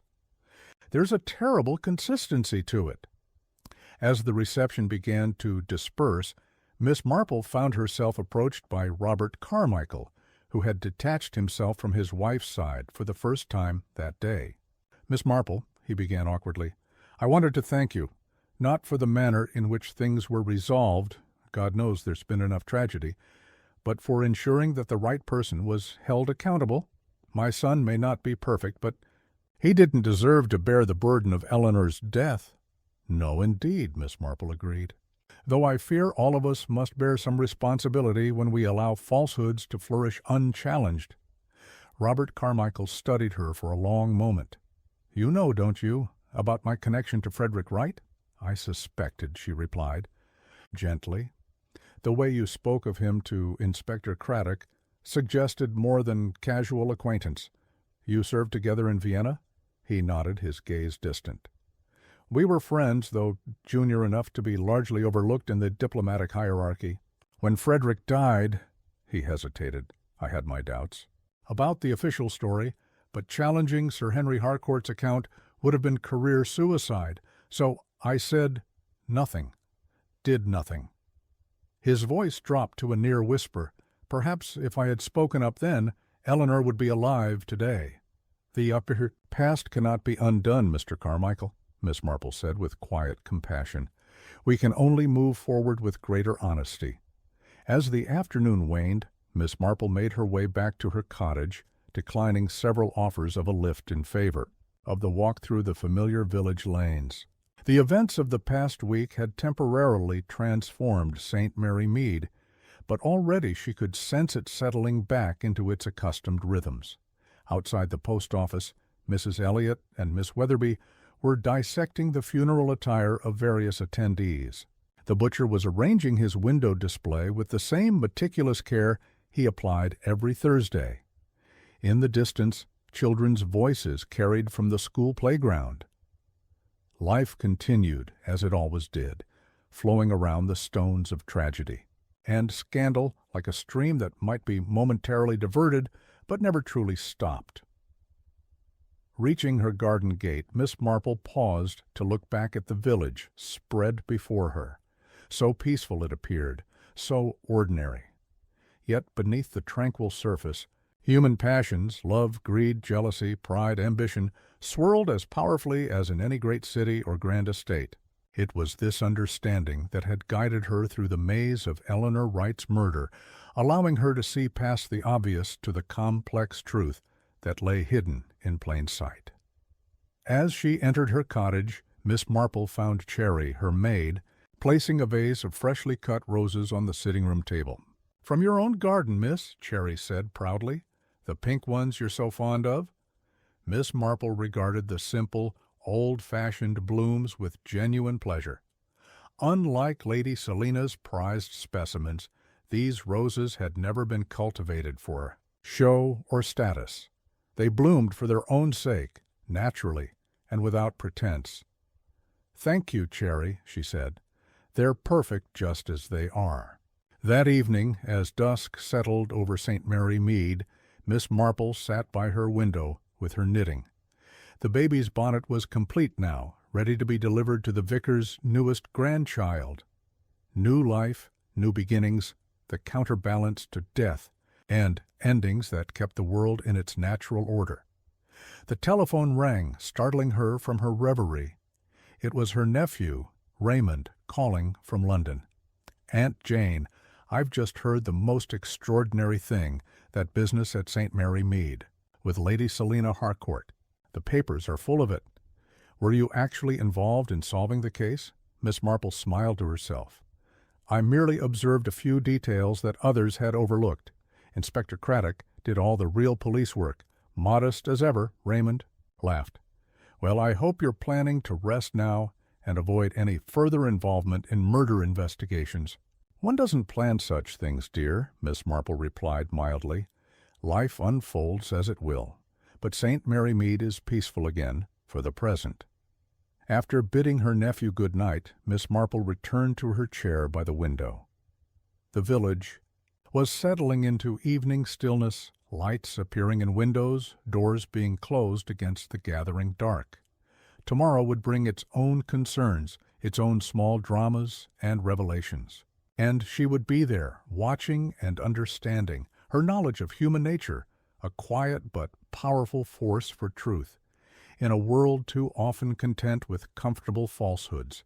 For that, after all, was Miss Marple's particular gift, to see beyond the surface to the heart of things, to recognize in each unique crime the universal patterns of human behavior, and in doing so, to restore, however briefly, the balance that murder so violently disrupts. Chapter 10. Echoes and Revelations. 2 weeks after Eleanor Wright's funeral, life in St. Mary Mead had settled into its familiar patterns. The scandal surrounding Lady Selina's arrest and subsequent suicide had begun to fade from daily conversation, replaced by more immediate concerns, the upcoming village fete, now to be organized by Mrs. Bantry, the leaking church roof, and the perennial question of who would win the flower show in Lady Selina's absence. Miss Marple was deadheading her. Roses one bright morning when the postman delivered a letter bearing a London postmark. The handwriting was unfamiliar, but the contents proved most intriguing. "My dear Miss Marple," it began, "you don't know me, but my name is James Harrington. I am the second cousin of Eleanor Wright, and, as such, have recently become the beneficiary of her estate. I understand from Dr. Fellows that it was largely due to your insights that the truth about Eleanor's murder was discovered, and for that I am deeply grateful." Miss Marple read on with growing interest as Mr. Harrington explained that among Eleanor's personal effects, which had been forwarded to him by the Carmichaels, he had discovered a sealed envelope addressed to the executor of my estate, with instructions that it be opened only in the event of her death. The contents of this letter, Mr. Harrington wrote, were so extraordinary that I felt compelled to share them with you. Eleanor seems to have anticipated the possibility of her own death, though she could hardly have imagined the circumstances. Enclosed is a copy of her letter. I leave it to your discretion what should be done with this information. With careful fingers, Miss Marple extracted a second sheet of paper, a photocopy of what appeared to be a handwritten letter in a flowing, youthful hand. "To whom it may concern," Eleanor had written. "If you are reading this, then I am no longer able to pursue the truth about my father's death. Over the past 6 months, my cousin Edmund Fellows and I have been piecing together the events that took place in Vienna in 1938. What we have discovered suggests that my father did not die of natural causes, as officially reported, but was killed, either deliberately or accidentally, by Sir Henry Harcourt following a dispute over missing diplomatic documents. More disturbing still is our growing suspicion that the document in question may have contained evidence of Sir Henry's clandestine communications with certain German officials prior to the Anschluss. My father, it seems, discovered Sir Henry's indiscretions and confronted him with fatal consequences. I have approached Lady Selina with my concerns, hoping that she might voluntarily share what she knows of her father's actions. Her reaction was one of cold denial, followed by thinly veiled threats. She clearly knows more than she is willing to admit.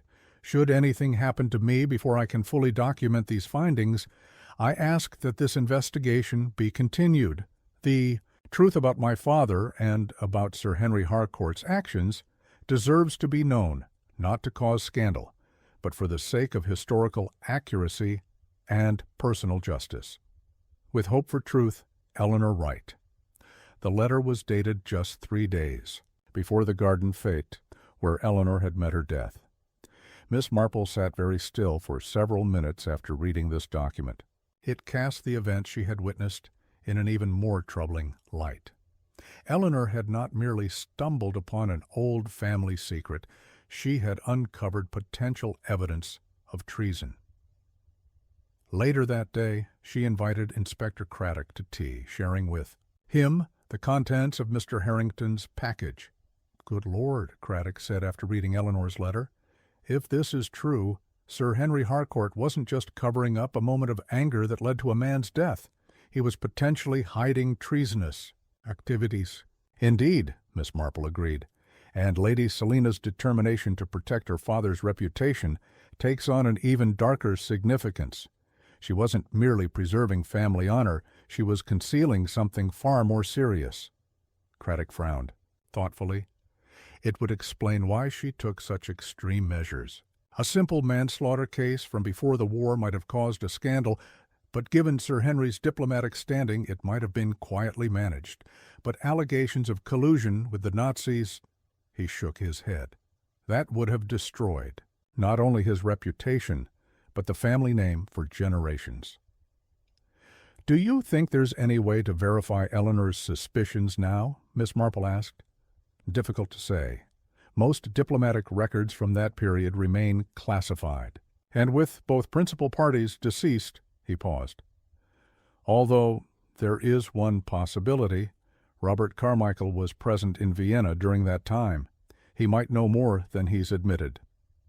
The following day found Miss Marple and Inspector Craddock at the Carmichael estate, which already showed signs of the financial adjustments the family had been forced to make. Several of the outlying buildings appeared closed up, and the grounds were being maintained with visibly less attention to detail. Robert Carmichael received them in his study, a room noticeably untouched by the economies being implemented elsewhere. The shelves were lined with leather-bound books, and photographs in silver frames adorned the desk and mantelpiece. Images of diplomatic gatherings, hunting parties, and family celebrations spanning several decades. Inspector, Miss Marple, he greeted them with evident surprise. "I thought our business was concluded." "New information has come to light," Craddock explained, showing him Eleanor's letter. As Carmichael read, his face grew increasingly pale. When he finished, he returned the paper with a hand that trembled slightly.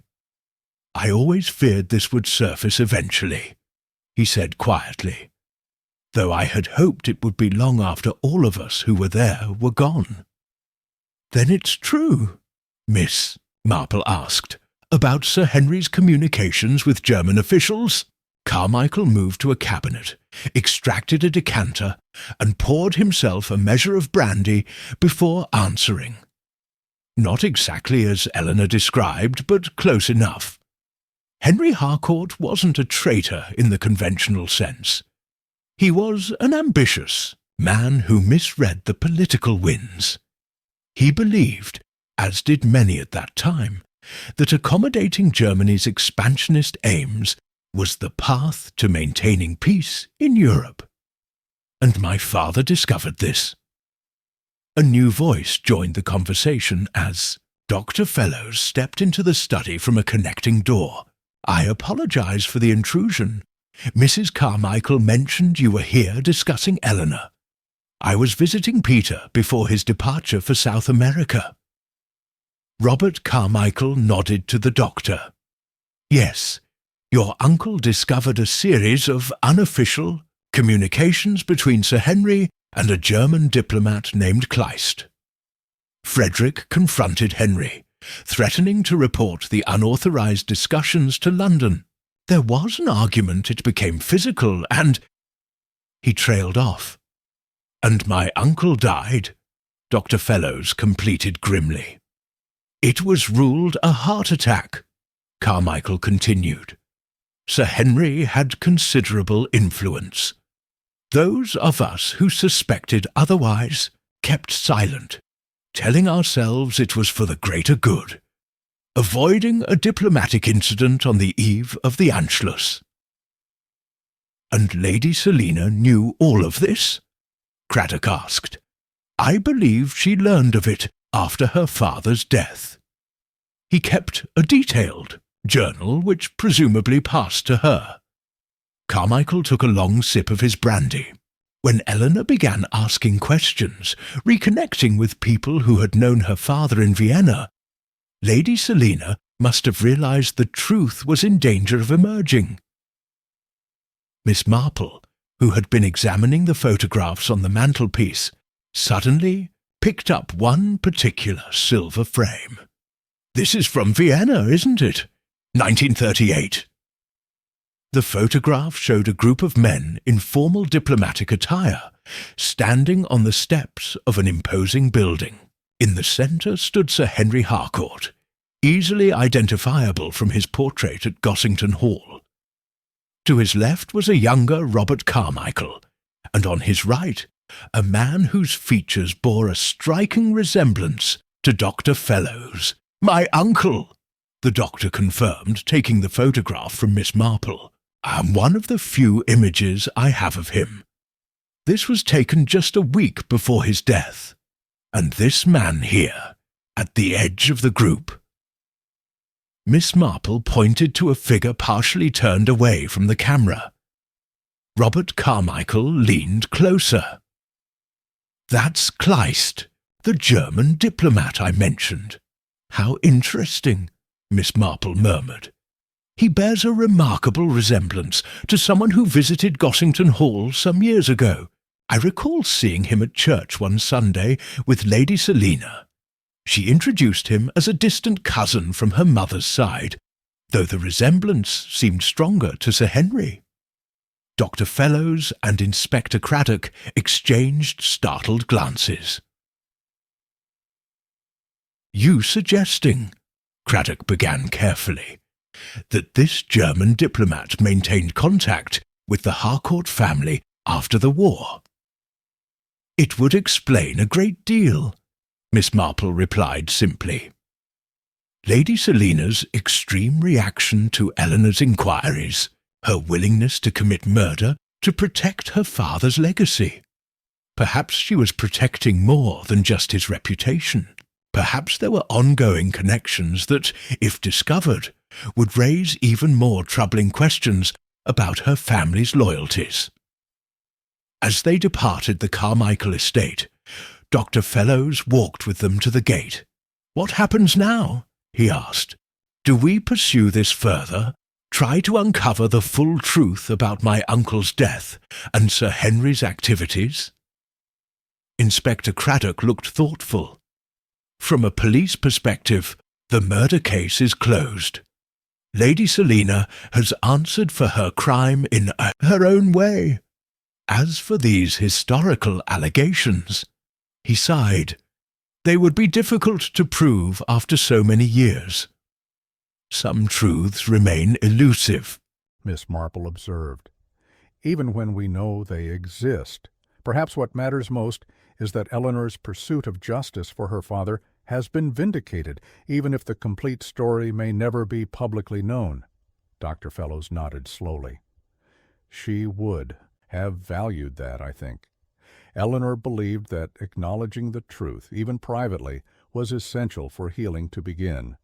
As they walked back toward the village, Miss Marple reflected on the layers of deception that had ultimately led to Eleanor Wright's death. A single moment of violence in Vienna decades ago, covered by lies, had cast long shadows forward through time, eventually claiming another victim in a peaceful English garden. "You know, Inspector," she said as they passed the church, where Eleanor's grave was now marked by a simple white stone, "in all my years of observing human nature, I found that it's rarely the original sin that causes the most damage. It's the elaborate structures we build to conceal it." Chapter 11. The Closing Circle. The summer waned, bringing cooler days and earlier evenings to St. Mary Mead. Miss Marple's garden had shifted from the vibrant blooms of high summer to the more subdued colors of early autumn, dahlias and chrysanthemums, replacing the roses that had witnessed Eleanor Wright's final moments at Gossington Hall. The village had largely returned to its everyday rhythms, though certain changes remained. Gossington Hall stood empty, its grounds neglected since Lady Selina's death. There had been talk of the property being sold to a wealthy businessman from London, but nothing had yet been finalized. The Carmichaels continued their quiet adjustments. To reduce circumstances, with Peter still abroad in South America, and Mrs. Carmichael making determined efforts to maintain their social position despite financial constraints. Dr. Fellows had settled more firmly into village life, his initials, connection to Eleanor Wright, now largely forgotten as he became simply the doctor to most residents. Only Miss Marple, perhaps, noticed how he occasionally paused at Eleanor's grave when his rounds took him past the churchyard.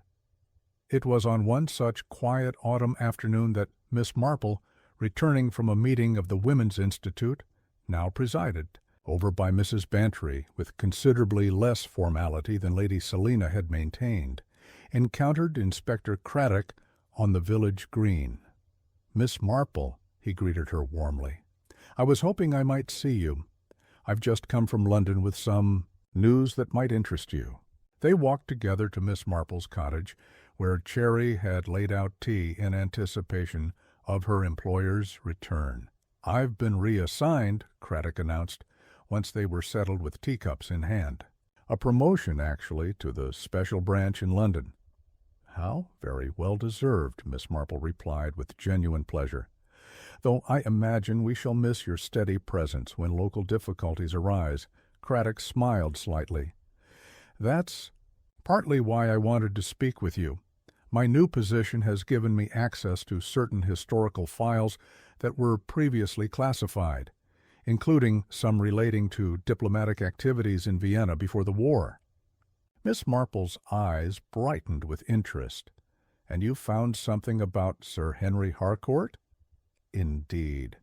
It seems Eleanor Wright and Dr. Fellows were correct in their suspicions, at least partially. Sir Henry was engaged in unauthorized communications with German officials, though the full extent of those communications remains unclear. What is certain is that Frederick Wright discovered these activities and threatened to report them, leading to his death," Miss Marple concluded. "Yes. There was an internal investigation after the war, very discreet, never made public, which concluded that Wright's death was suspicious but lacked sufficient evidence to take action against Sir Henry, who by then had become quite influential in diplomatic circles." Miss Marple set down her teacup thoughtfully. "And what of the German diplomat, Kleist? Was there any indication he maintained contact with the Harcourt family after the war?" Craddock hesitated before responding. "That's where matters become even more complicated. Kleist apparently disappeared during the final days of the war, presumed dead in the fall of Berlin. But," he leaned forward slightly, "there are intelligence reports suggesting a man matching his description surfaced in Switzerland in 1948, living under an assumed name. And yes, there is fragmentary evidence of communication with Lady Selina during the 1950s. "I thought as much," Miss Marple nodded. "The gentleman I saw at church with Lady Selina some years ago had a very distinct way of holding himself, rather military in bearing despite his civilian clothes. It struck me at the time as unusual." "There's something else," Craddock continued. "Among Sir Henry's personal papers, which were sealed after his death but recently declassified, there was a reference to a contingency arrangement with Kleist, involving a Swiss bank account established in 1939. The implication is that Sir Henry may have provided financial assistance to help Kleist establish a new identity after the war. In exchange for his silence about their pre-war activities," Miss Marple suggested. "That would be the logical conclusion," Craddock agreed. "If so, it represents a significant betrayal of trust by a British diplomat, and explains why Lady Selina was willing to go to such extreme lengths to prevent Eleanor from uncovering the full story." Miss Marple's expression was grave. "Not merely a moment of violence covered up, but potentially ongoing collaboration with a former enemy." They sat in silence for a moment, contemplating the layers of deception that had ultimately led to Eleanor Wright's death in a country garden decades after the events in Vienna. "Will any of this be made public?" Miss Marple finally asked. Craddock shook his head.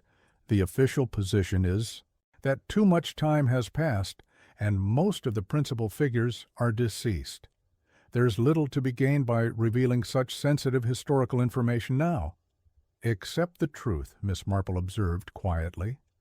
"Yes. Well," Craddock sighed, "in matters of diplomacy and state security, truth sometimes takes a secondary position to broader considerations." "I understand," Miss Marple said, though her tone suggested she might not entirely approve. "Have you shared any of this with Dr. Fellows? I plan to speak with him privately before I leave. He deserves to know the truth about his uncle's death, even if it can't be more widely acknowledged." After Inspector Craddock had departed, Miss Marple sat for a long time by her sitting-room window, watching as the afternoon light softened into evening.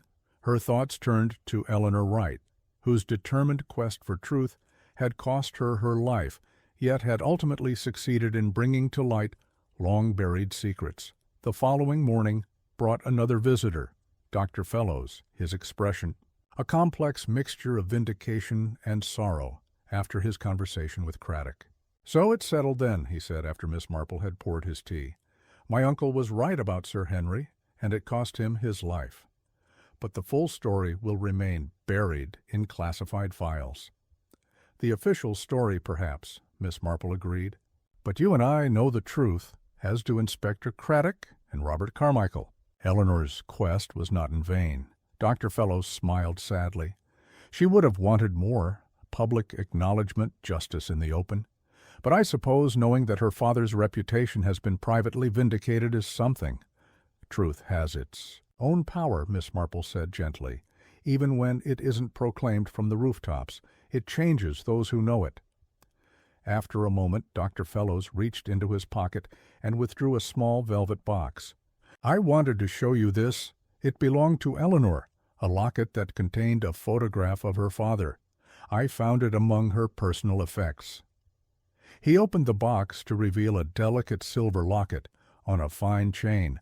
"I thought perhaps you might like to have it as a remembrance of her and of the truth you helped uncover." Touched, Miss Marple accepted the small token. "That's most kind of you, Doctor. I shall treasure it." As Dr. Fellows prepared to leave, he paused at the door. "You know, when I first came to St. Mary Mead, I thought it such a quiet, uneventful place. How wrong I was." Miss Marple smiled. "Human nature is the same everywhere, Doctor. The settings may change, but the fundamental passions that drive us, love, hate, fear, ambition, pride, remain constant whether in London, Vienna, or our little village." The following Sunday, Miss Marple attended church wearing the silver locket.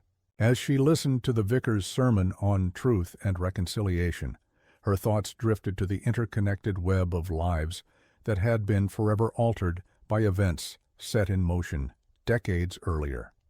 Sir Henry Harcourt, driven by ambition and misguided. Political judgment causing the death of Frederick Wright. Lady Selina sacrificing everything, including her own morality and ultimately her life, to protect a tarnished legacy. Eleanor Wright seeking justice for a father she barely remembered, finding love and purpose only to have her life cut tragically short, and all the others caught in the ripples of these actions, the Carmichaels, Dr. Fellows, even Miss Marple herself. As the congregation rose for the final hymn, sunlight streamed through the stained glass windows, casting pools of colored light across the worn stone floor. Miss Marple touched the locket at her throat, a silent acknowledgment of the young woman whose determination had finally brought a measure of justice, however private, for a long ago wrong. The truth had emerged at last, breaking through layers of deception like a persistent seedling pushing through soil toward the light. And while the cost had been terribly high, there was a certain rightness to the completion of this cycle of revelation and reckoning. Outside the church, the autumn air was crisp and clear. Miss Marple paused to exchange pleasantries with her. Neighbors to admire Mrs. Bantry's new hat, to promise the vicar's wife her recipe for blackberry cordial. Life in St. Mary Mead continued its gentle rhythm, outwardly unchanged, yet carrying within it the invisible marks of all that had transpired. And Miss Marple, resuming her role as the village's unassuming but keen-eyed observer, knew that beneath the surface of even the most tranquil waters, currents of human passion and consequence flowed endlessly on. Chapter 12. Full Circle. 3 months after Inspector Craddock's departure for London, winter had settled firmly over St. Mary Mead. A light blanket of snow transformed the village into a scene from a Christmas card, softening the outlines of buildings and muffling the sounds of daily life. Miss Marple, seated by her fireside with a pot of tea and her knitting, was reading a letter that had arrived with the morning post. It was from Peter Carmichael, posted from Buenos Aires, where he had apparently established himself in some form of import business. His letter was polite but somewhat distant, detailing his new life abroad and expressing appropriate if measured gratitude for Miss Marple's role in clearing his name. There was little mention of Eleanor or the events surrounding her death, as if he were determinedly looking forward rather than back, a trait Miss Marple had observed in many who had brushed too closely against tragedy. The letter concluded with news that his parents had finally completed the sale of part of the Carmichael estate and were adapting to their reduced circumstances with mother's usual determination and father's stoic acceptance. Reading between the lines, Miss Marple surmised that Mrs. Carmichael was likely making everyone around her thoroughly miserable with her complaints, while Robert Carmichael retreated further into his study and his memories. A knock at the door interrupted her reflections. Cherry admitted Dr. Fellows, stamping snow from his boots in the hallway before entering the sitting room. "Miss Marple, good morning. I was passing on my way back from the Prescotts. Their new baby arrived in the early hours and thought I'd stop in to see how you're faring in this cold snap." "How thoughtful, Doctor. I'm keeping quite cozy, thank you. Cherry keeps the fire well stoked, and I have my shawl." She set aside Peter's letter. How nice that the Prescotts have a healthy new arrival, life continuing as it should.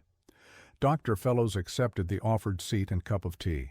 In the month since Eleanor's death, he had lost some of the haunted look that had initially characterized him, settling into his role as the village doctor with increasing comfort. Today, however, there was a particular brightness in his expression. That suggested something beyond professional satisfaction. "I've had some news," he said after a moment, "from Mr. Harrington, Eleanor's cousin in London." "Indeed?" Miss Marple set down her knitting. "Nothing troubling, I hope?" "Quite the contrary. He's been going through Eleanor's papers more thoroughly and discovered something rather remarkable." Dr. Fellows reached into his pocket and withdrew a folded document.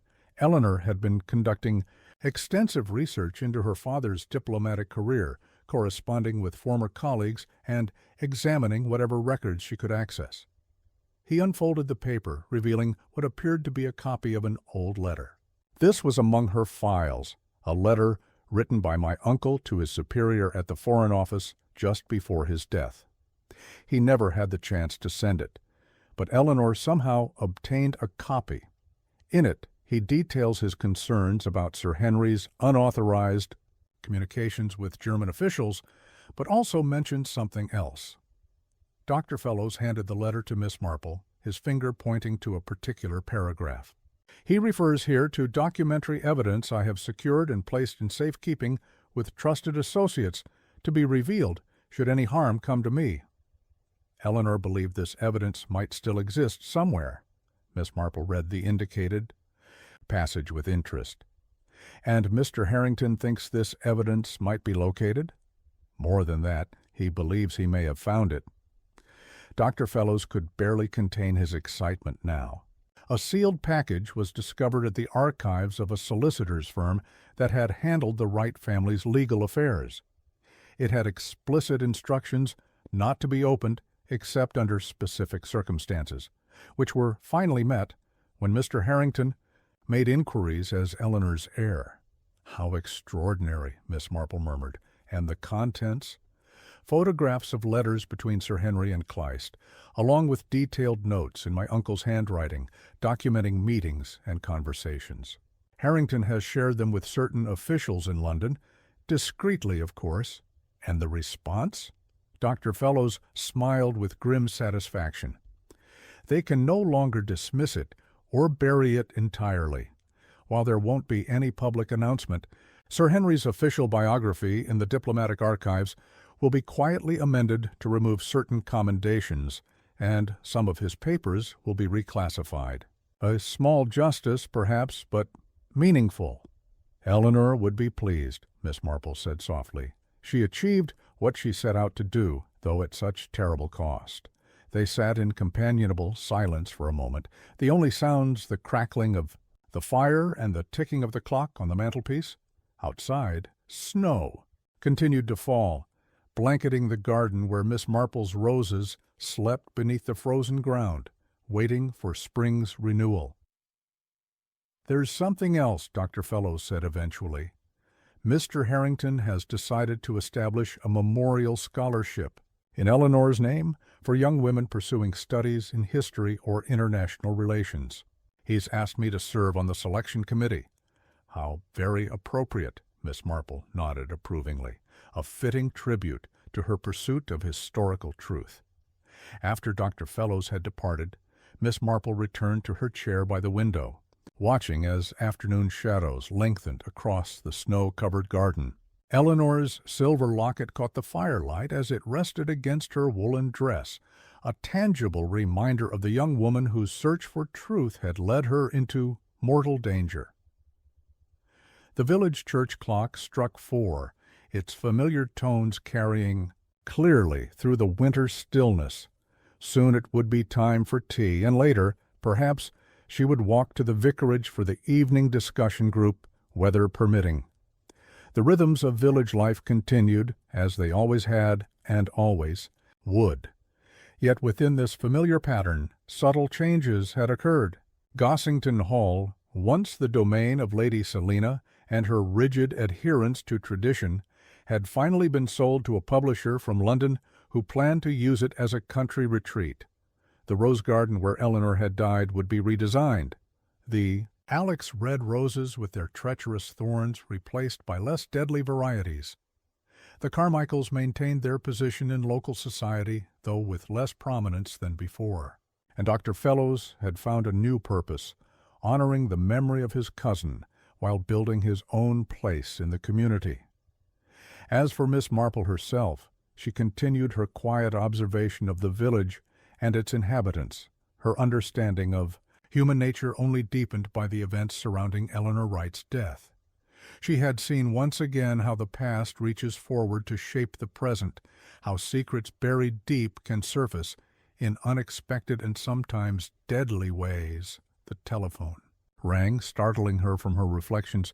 It was Inspector Craddock calling from London. "Miss Marple," he said after their initial exchange of pleasantries, "I thought you should know that we've received some interesting documentation regarding the Harcourt case. It seems Frederick Wright was more thorough in his precautions than anyone realized." "Yes, Dr. Fellows has just been telling me," she replied. "A measure of justice at last, though rather late in coming." "Better late than never," Craddock replied, and speaking of justice, "I have a rather intriguing case on my desk involving a diplomat's widow and a missing emerald necklace. Nothing as serious as murder, but with certain complexities that remind me of our discussions about human nature. I don't suppose you'd consider coming to London for a short visit. Your insights would be most valuable." Miss Marple smiled to herself.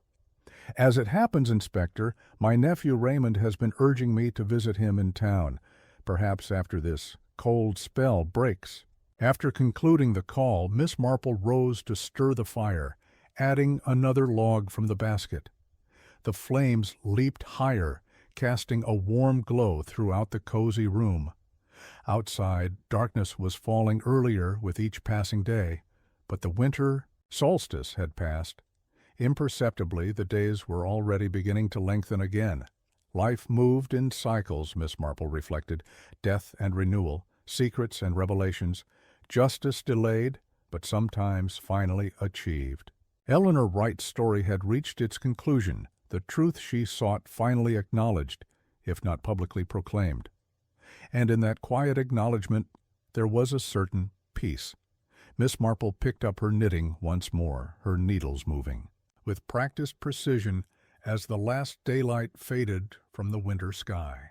The pattern she was working on, a baby blanket for the Prescotts' new arrival, was one she had made many times before, yet each iteration was unique, incorporating subtle variations that reflected her growth as a craftswoman and the specific needs of the recipient. So too with human nature, she thought. The fundamental patterns remained consistent across time and place, yet each manifestation was uniquely shaped by circumstance and choice. It was this understanding that had guided her through the complexities of Eleanor Wright's murder, allowing her to see past appearances to the deeper truths beneath. As Cherry entered to draw the curtains and bring in the lamp, Miss Marple glanced once more at the snow-covered garden outside. Beneath the pristine white surface, her beloved plants continued their quiet existence, dormant but alive, waiting for the inevitable turn of the season. Truth, too, might be buried for a time, but, given the right conditions, it would always find its way to the light, and Miss Marple, patient gardener and observer of human nature, would be there to witness its emergence, as she had been so many times before.